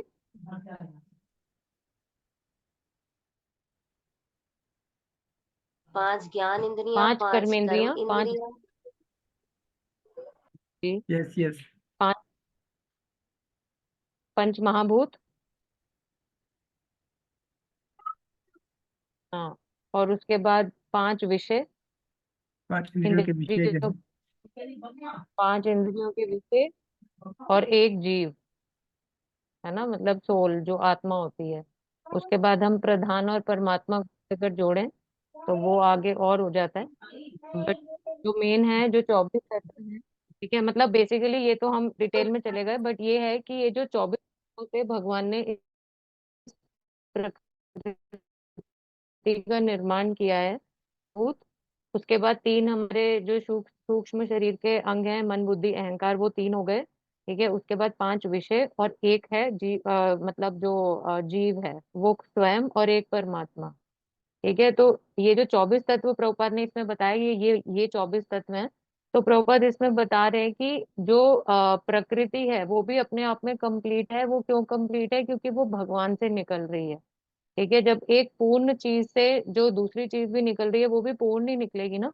भगवान ने जब इस सृष्टि का निर्माण किया है, तो भगवान ऐसा तो नहीं सोचेंगे कि छोड़ो इनको पानी नहीं देता, या अपने आप अपने पानी का निर्माण कर लेंगे। निर्माण कर भगवान ने ये भी नहीं सोचा। देखो भगवान ने हमें इतना ऑक्सीजन फ्री में दिया है, इतना ऑक्सीजन दिया है कि हम लोग पता नहीं कितनी हमारी जनसंख्या है हमारे प्लेनेट की, और फिर भी हम सबके लिए ऑक्सीजन फ्री में अवेलेबल है। और हम सबने देखा कि 3 साल पहले जब हम सब लोग कोविड से स्ट्रगल कर रहे थे, तो यही ऑक्सीजन इंसानों ने इतने इतने हजारों लाखों में बेची, है ना। तो मतलब हम देख सकते हैं कि भगवान ने हमारे को इस सृष्टि में अगर भेजा है तो हमारे लिए सारे अरेंजमेंट्स करके भेजे हैं। भगवान ने ये नहीं बोला कि ऑक्सीजन का 1 सिलेंडर चाहिए तो इतने पैसे लगेंगे, 2 चाहिए तो इतने पैसे लगेंगे। भगवान ने इस सृष्टि को एकदम परिपूर्ण बना के भेजा। ठीक है, और मतलब जैसे ये तो भगवान का अरेंजमेंट है, बट हम देखते हैं वैदिक समय में भी मतलब जैसे हमने कई बार सुना होगा हमारे भी बड़े बुजुर्गों से कि बहुत सारे ऐसे गांव होते थे, जैसे अभी भी प्रभुपाद एग्जाम्पल देते हैं जो फार्म कम्युनिटीज का। फार्म कम्युनिटीज को हिंदी में जैसे कैसे बोलेंगे, कि प्रभुपाद बोलते हैं कि हमें अपना ही अनाज उगाना चाहिए, हमें अपनी ही खेती करनी चाहिए, अपने ही गायों का हमें सारा जो उनको रखना चाहिए, दूध दही खाने के पदार्थ, और मतलब ये सारी चीजें हमें अपनी स्वयं की ही बनानी चाहिए। ये कहने से प्रभुपाद का क्या तात्पर्य है कि हम सब लोग भी सेल्फ सफिशिएंट बने, क्योंकि भगवान ने हमें सेल्फ सफिशिएंट बना के भेजा था। पहले के समय में मतलब अगर एक गांव है वो अपने आप में सेल्फ सफिशिएंट होता था, उनको जरूरत नहीं है बाहर जाके कुछ मांगने की। तो हमारा जो जगत है एकदम परिपूर्ण है, हमें किसी और दूसरे ग्रह को जाके बोलने की जरूरत नहीं है कि भैया मेरे पास ये नहीं है तो मुझे ये दे दो। हमारी सृष्टि अपने आप में कंप्लीट है। ठीक है, तो ये जो दूसरा पैराग्राफ है इसमें प्रभुपाद यही बता रहे हैं कि जो हमारी अर्थव्यवस्था थी वो एकदम परिपूर्ण है। जैसे इसमें अगर आप एग्जाम्पल लें, जैसे हम सुनते हैं प्रभुपाद कई लेक्चर्स में बताते हैं कि जो हमारा इकोलॉजिकल सिस्टम भी था, मतलब वो भी एकदम कंप्लीट है। जैसे आपने देखा होगा, हम पढ़ते हैं, जैसे हम छोटी क्लासेस में साइंस में पढ़ते हैं कि हम लोग कार्बन डाइऑक्साइड देते हैं और जो पेड़ पौधे हैं वो कार्बन डाइऑक्साइड लेते हैं, वो फोटोसिंथेसिस करते हैं और उसके बाद वो क्या करते हैं, वो ऑक्सीजन देते हैं, तो उसी ऑक्सीजन का हम लोग यूज करते हैं। ठीक है, तो देखो कितनी अच्छी साइकिल है, भगवान ने इतना अच्छा हमारा सिस्टम बना के भेजा है, अपने आप में कंप्लीट सिस्टम।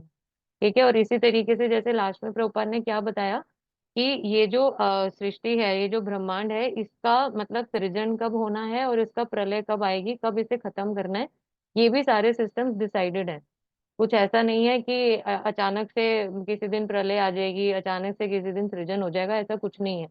तो अपने आप में एकदम कंप्लीट अरेंजमेंट है। ठीक है, किसी को भी बाहर से आके इंटरफेयर करने की कोई जरूरत है ही नहीं।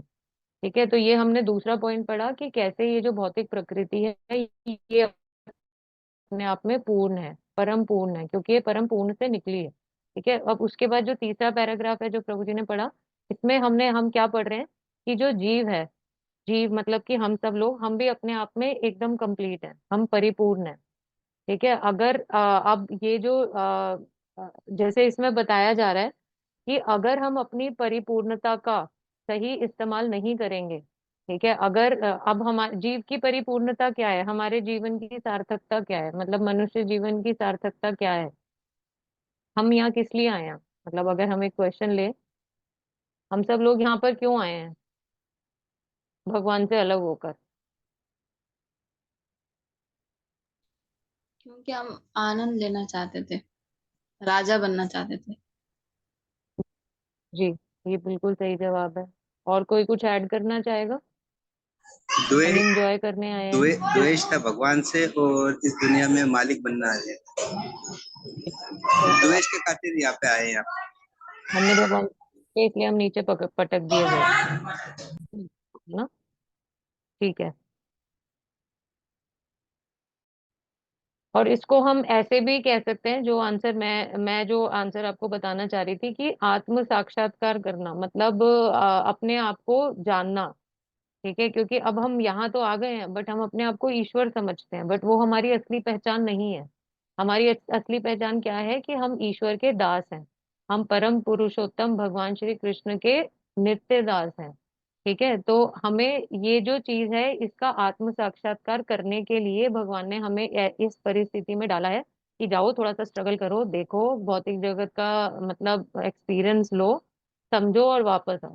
ठीक है, तो आत्म साक्षरता के लिए भी हम कह सकते हैं कि हम इस भौतिक जगत में हमें इसलिए भेजा गया है ताकि हम खुद को समझें। ठीक है, तो इसमें प्रभुपाद क्या बता रहे हैं कि अगर हम अपने मनुष्य जीवन का पूर्ण रूप से इस्तेमाल नहीं करेंगे, पूर्ण रूप से इस्तेमाल मतलब अगर हम आत्म साक्षरता के लिए अपने जीवन का इस्तेमाल नहीं करेंगे और ये आहार निद्रा भय मैथुन में लगे रहेंगे, तो क्या होगा, हमें वापस से जो 84 लाख योनियां हैं इनमें इसके चक्र में वापस से डाल दिया जाएगा।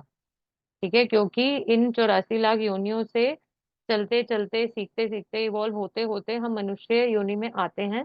और ये एकमात्र जो ह्यूमन फॉर्म ऑफ लाइफ है ये भगवान ने बनाई है भगवान की समझ डेवलप करने के लिए। ठीक है, अगर हम उस समझ को नहीं बढ़ाएंगे, उस समझ को नहीं सीखेंगे, तो हमें वापस उस चक्र में आना पड़ेगा। ठीक है, क्योंकि जैसे आप हम सब लोग समझ सकते हैं कि हम लोगों का जो डिजाइन ही है, ठीक है, ये आहार निद्रा भय मैथुन करने के लिए नहीं हुआ है। अगर हमारा डिजाइन बनाया गया होता आहार के लिए, तो हम लोग जैसा खाते हैं एक प्लेट में, हम ऐसे नहीं खाते। हम लोग हाथी की तरह खाते, है ना, इतना इतना पता नहीं कितने पेड़ खा जाता है, पता नहीं कितना टन खाता होगा। ठीक है, हम लोग भी हाथी की तरह खाते। तो इससे क्या हमें पता चलता है कि जो हमारा शरीर है वो आहार के लिए नहीं बना है। हम ज्यादा खा लेते हैं तो हमें इनडाइजेशन हो जाता है, पेट खराब हो जाता है। ठीक है, कुछ गलत खा लिया तो फिर कुछ कुछ हो जाता है। एक लिमिट से ज्यादा नहीं खा सकते, है ना। तो अब अगर हमें बहुत, हम कहेंगे नहीं खाना है, मनुष्य जीवन मिला तो भाई खाओ खाओ खाओ, तो क्या होगा, फिर हमें अगले जन्म में हाथी बना दिया जाएगा कि तुम्हें खाने का इतना शौक है ना, लो हाथी बनो और खाते रहो। ठीक है, और इसी तरीके से, है ना, मतलब सोना है, सोने के लिए हमारा जीवन नहीं बना है। अगर हमें सोने के लिए हमारे को अगर ह्यूमन फॉर्म दी गई होती, तो जैसे आप क्या कहोगे, वो पोलर बियर्स होते हैं, ठीक है, भालू, वो इतना सोते हैं, पूरा पूरा साल, मतलब 10-10 साल, वो शायद एक एक साल सोते रहते हैं। तो हमारा जीवन तो वैसा है नहीं, है ना। तो इसी तरीके से ना ही हमें मांस मछली खाने के लिए बनाया गया है, ना ही हमें वैसे नाखून, ना ही वैसे दांत दिए गए हैं। हमारे जो मनुष्य शरीर का जो भगवान ने निर्माण किया है, ये इसलिए किया है कि हमें भगवान ने इतनी बुद्धि दी है, सोचने समझने की शक्ति दी है, हमारी चेतना इतनी विकसित है कि हम समझ सकते हैं कि हमारे लिए क्या अच्छा है और क्या बुरा, है ना। तो अपना अच्छा बुरा समझने की जो शक्ति भगवान ने हमें दी है, वो जो निम्न जाति है, जो पशु योनि है, या जो और भी मतलब कुत्ते बिल्ली और बाकी सब जो मतलब आप कह सकते हो छिपकली विपकली, जो सारे रेप्टाइल्स हैं, उन सब के पास ये कुछ भी फैसिलिटी नहीं है। तो हमें अपनी इस मनुष्य जन्म का सही रूप से इस्तेमाल करना होगा, वरना हम वापस से 84 लाख योनियों में डाल दिए जाएंगे कि आपने तो कुछ सीखा ही नहीं है, अब वापस जाओ, वापस से सारी चीजों का आप भोग करो, उसके बाद आप मनुष्य बनो। ठीक है, और उसके बाद आप दोबारा से आना और फिर वो करना। जैसे कि मतलब एक एग्जाम्पल आपने सुना होगा, लेक्चर्स में बहुत ज्यादा एग्जाम्पल आता है कि मतलब एक गांव था, वहां पर दो लोग थे, और मतलब दो दोस्त थे आपस में, और एक जो दोस्त था वो मतलब थोड़ा अच्छे से पढ़ लिख के उस गांव से बाहर चला गया, वहां जाके उसने व्यापार किया, बहुत सारे पैसे कमाए। ठीक है, उसके बाद वो वापस अपने गांव में आया, और उसने देखा कि जो मेरा दोस्त है वो तो अभी भी खेती बाड़ी कर रहा है। तो उसको लगा कि यार ये तो मेरा दोस्त है, इसकी कुछ हेल्प करनी चाहिए। तो उस अपने दोस्त को दे दी कि यार तू ना ऐसा कर, मेरी मर्सिडीज कार रख, ठीक है, तू भी थोड़ा एंजॉय कर। तो अब वो वापस चला गया शहर। अब वो जो था, जो जो मतलब उसका दोस्त था जो गांव में था, अब उसने मर्सिडीज को देखा, अब वो सोच रहा इसका क्या करूंगा मैं, मुझे तो खेत ही जोतना है। तो उसने क्या किया, उसने मर्सिडीज कार से खेत जोतने लग गया, जो ट्रैक्टर का काम होता है वो उसने मर्सिडीज कार से शुरू कर दिया। तो अब क्या हुआ कि वो जब थोड़े टाइम बाद उसका दोस्त वापस आया गांव में, तो उसने आगे देखा कि मर्सिडीज का तो पूरा नक्शा ही बदल चुका था, वो मर्सिडीज मर्सिडीज लगी नहीं रही थी। तो उसने उससे पूछा, अरे तुमने ये क्या किया, इस कार को क्या हुआ। तो उसने बोला कि मैंने तो कुछ नहीं, मैंने तो बस इससे खेत जोत रहा हूँ, मेरा तो वही काम है जो मैं ट्रैक्टर से करता था, मैं तो वही इससे करता हूँ। तो उसका जो दोस्त था, फिर उसको समझ आया, उसने उसको बताया कि तुम ऐसे ही हो, तुम इस मर्सिडीज का सही से उपयोग नहीं कर पाए, तो तुमको मर्सिडीज देने का कोई फायदा नहीं है, मैं इसे वापस लेकर जा रहा हूँ। ठीक है, तो उसने क्या किया, वो अपनी मर्सिडीज वापस ले गया, और वो जो खेत जोतने वाला व्यक्ति था, वो वापस अपने ट्रैक्टर पे ही रह गया। ठीक है, तो ये एग्जाम्पल जैसे हमें दिया जाता है कि अगर हम भी इसी तरीके से आचरण करेंगे, ठीक है, और यहाँ पे हम सुख की तलाश करते रहेंगे तो हमें कुछ मिलना नहीं है। इससे बेटर ये है कि हम अपने मनुष्य जीवन का सही यूज करें। और वो आपने एग्जाम्पल सुना होगा ना, वो मरुस्थल में पानी ना ढूंढते रहें, क्योंकि यहाँ पानी नहीं है। वो हमको सिर्फ मिराज दिखता है, जैसे हम डेजर्ट में होते हैं, रेतीले स्थान पे, तो हमें लगता है बहुत दूर की वहां पानी है, बट वहां पानी नहीं होता। ठीक है, तो हम सबको भगवान ने इतनी बुद्धि दी है, हम सब लोग इस चीज को दृढ़ता से माने, इसका पालन करें। ठीक है, और इस चीज को समझें कि यहाँ पर ये हमारा घर नहीं है, हमें वापस भगवान के पास जाना है। और हम सब लोग बहुत लकी हैं कि हमें मनुष्य जीवन मिला है, भगवान ने हमें मनुष्य शरीर दिया है। उससे भी ज्यादा लकी हम इसलिए हैं कि हम प्रभुपाद की शरण में हैं, महाप्रभु के मिशन में हैं। हमारे पास तो बहुत ही शॉर्टकट है। ठीक है, तो हमें मतलब जो सही तरीका है उसको अपनाना चाहिए। और ये सारी चीजें डिस्कस करते करते मतलब हम ये समझने का प्रयास कर रहे हैं कि कैसे जीव परिपूर्ण है। ठीक है, भगवान ने हमें भी एकदम परिपूर्ण बनाया है कि तुम्हें जो काम दिया गया अपना काम करो।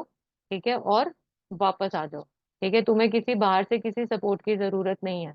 गुरु दिया गया है, हमें शास्त्र दिए गए हैं। ठीक है, सारी चीजें हमारे को यहीं पर मुहैया कराई गई हैं कि ये सारी चीजें लो, इनका इस्तेमाल करो और वापस आओ।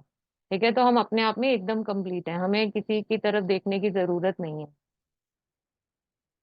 ठीक है, तो अब ये जो लास्ट दो पैराग्राफ्स हैं ये हम रीड कर सकते हैं। कोई रीड करेगा 4th 5th पैराग्राफ? हरे कृष्णा। और क्योंकि हम हरे नहीं कृष्णा माता जी। हरे कृष्ण। क्योंकि हम नहीं जानते हैं कि हमें बरकरार रखने के लिए कुदरत में पूरा इंतजाम है। हम कुदरत के जराए को नफसानी खुशी की नामायद मुकम्मल जिंदगी की तहकीर में इस्तेमाल करने की कोशिश करते हैं, क्योंकि जानदार हस्ती तक में तमाम तर्ज से जुड़े बगैर नफसानी जिंदगी का लतब नहीं उठा सकती।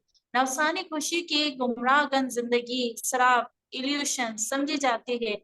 जिस्म का हाथ मकसद तब तक एक मुकम्मल इकाई है जब तक वो पूरे जिस्म के साथ जुड़ा हुआ है। जब हाथ को जिस्म से काट दिया जाता है तो वो हाथ की तरह दिखाई दे सकता है, लेकिन दरअसल उसमें हाथ की कोई भी पूत नहीं है। इसी तरह जानदार हस्ती तकमील तमाम तर के हिस्से बिखरे हैं, और अगर वो तकमील तमाम तरह से काट दिए जाते हैं तो उनके मुकम्मलपन की फरेबगन नुमाइंदगी उनको पूरी तसल्ली नहीं दे सकती। इंसानी जिंदगी के मुकम्मलपन का एहसास तभी हो सकता है जब कोई तकमील तमाम तरह की खिदमत गुजारी में मसरूफ हो जाता है। इस दुनिया की तमाम खिदमत, चाहे समाजी सियासी फर्क वरना बैन आला कौमी हो या कि सियारों के मुख्तलिफ ताल्लुक रखती हो, जब तक मुकम्मल तमाम तर के साथ अपने आप नहीं जुड़ती नामुकम्मल है। जब हर शे तक में तमाम तर के साथ अपना जोड़ बना लेगी तो जुड़े हुए हिस्से बिखरे भी खुद में मुकम्मल हो जाएंगे। हरे कृष्णा।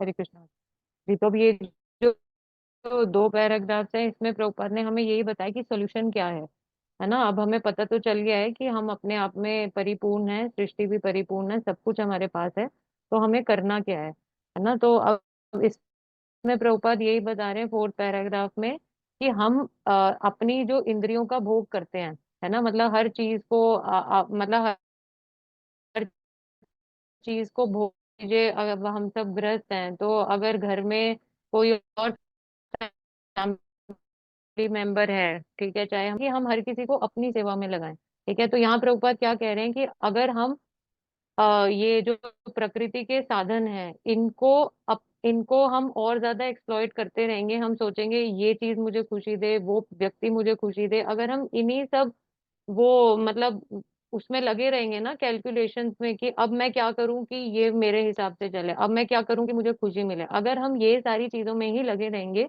तो हमें कभी भी पूर्णता का कोई अनुभव नहीं होने वाला है। तो इसमें प्रभुपाद ने यही लास्ट पैराग्राफ में बताया कि अगर हम चाहते हैं कि हम इस पूर्णता का अनुभव करें तो हमें अपनी पूर्णता को समझना होगा कि हमारी जो पूर्णता है वो इसी में है कि हम भगवान की सेवा में लगे।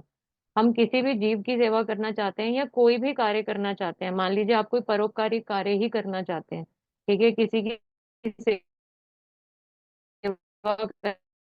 करना चाहते हैं कि उसकी हेल्प करना चाहते हैं, बट जब तक हम भगवान को सेंटर में रख के काम नहीं करेंगे, कृष्ण भावना भावित कर्म जब तक हम नहीं करेंगे तब तक वो कर्म हमें खुशी नहीं देंगे और हमेशा हम कर्म बंधनों में फंसते ही चले जाएंगे। ठीक है, कुछ कर्म मतलब कुछ कर्म भोग लेंगे और कुछ नए बना लेंगे, फिर कुछ भोगेंगे फिर कुछ नया बना लेंगे। बट जब तक भगवान सेंटर में नहीं आएंगे, जब तक हम सही स्थान पे खड़े होकर सेवा नहीं करेंगे, हमें कभी आनंद नहीं मिलेगा, कभी हमें किसी पूर्णता का अनुभव नहीं होने वाला। ठीक है, तो ये लास्ट पैराग्राफ में जैसे प्रभुपाद ने बताया कि आप कोई भी सेवा करें, चाहे वह सामाजिक हो चाहे राजनीतिक हो सांप्रदायिक, अंतरराष्ट्रीय, इवन प्रभुपाद तो कह रहे हैं अंतरग्रहीय, है ना, मतलब कि किसी और प्लेनेट पे भी अगर आप कोई सेवा कर रहे हैं तो हमेशा कृष्ण को सेंटर में रख के करिए, कि आपको भगवान का अंश समझिए किसी दूसरे जीव को। ये नहीं कि मैं माता जी आपकी हेल्प तो कर रही हूँ क्योंकि मुझे आप पे दया आ रही है ना, मतलब हम आपस में, हम भगवान हमारे परम पिता है ना, हम सब भगवान की संतानें हैं। तो उस नाते हमारा भी आपस में एक संबंध है, तो हमें दूसरे जीवों के प्रति एक दया का भाव रखना चाहिए। ठीक है, तो जब भगवान सेंटर में रहेंगे तो हम कर्म बंधन में नहीं फंसेंगे, क्योंकि हम उस जीव की सेवा कर रहे हैं उसको भगवान का अंश समझ के। ठीक है, तो इस तरीके से हम अपने कर्म बंधनों से भी बच सकते हैं, एक पूर्णता का अनुभव भी कर सकते हैं, और हंसी खुशी अपना जीवन यापन करके आत्म साक्षात्कार को भी प्राप्त कर सकते हैं और भगवान के धाम वापस जा सकते हैं। ठीक है, तो ये हमारा जो ईश स्तुति है, इसमें ये था हमारा श्लोका। तो अब किसी का कोई डाउट है अगर, तो आप पूछ सकते हैं। कोई कुछ ऐड करना चाहता है, कोई कुछ कमेंट करना चाहता है, तो please you can go ahead, आप बताइए।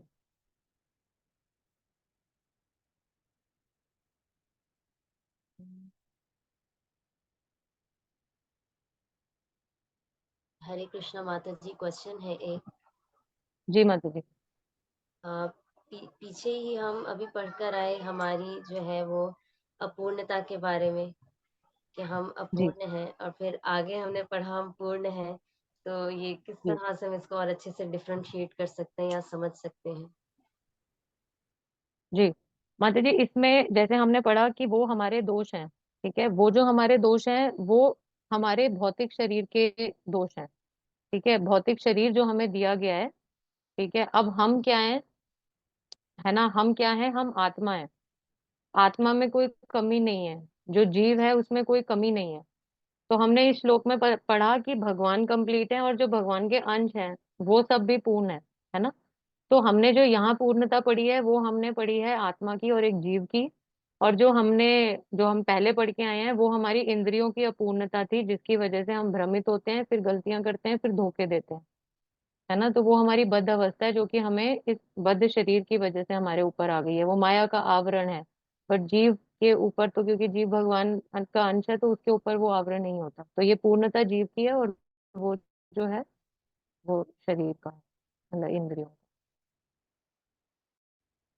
जी थैंक यू माता जी। Thank you.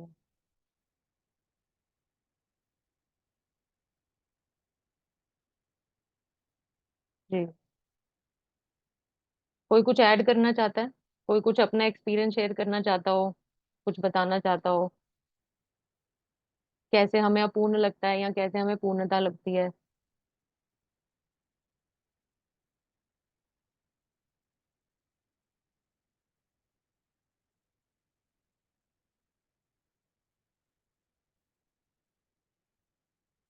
ठीक है, किसी का कोई डाउट नहीं है, कोई कुछ ऐड नहीं करना चाहता, तो अर्जुन प्रभु जी हम फिर मतलब एंड कर सकते हैं क्लास, या आप कुछ अगर ऐड करना चाहें तो। जी बहुत बहुत धन्यवाद आपका माता जी, बहुत ही आपने सुंदर प्रभु जी। वर्णन किया है और बहुत अच्छे शब्दों में समझाया, सबको समझ भी आ रहा है। तो मैं एस ग्रेस राम यज्ञ प्रभु जी भी हमारे साथ यहाँ पे मौजूद थे, अभी मेरे पास ही थे।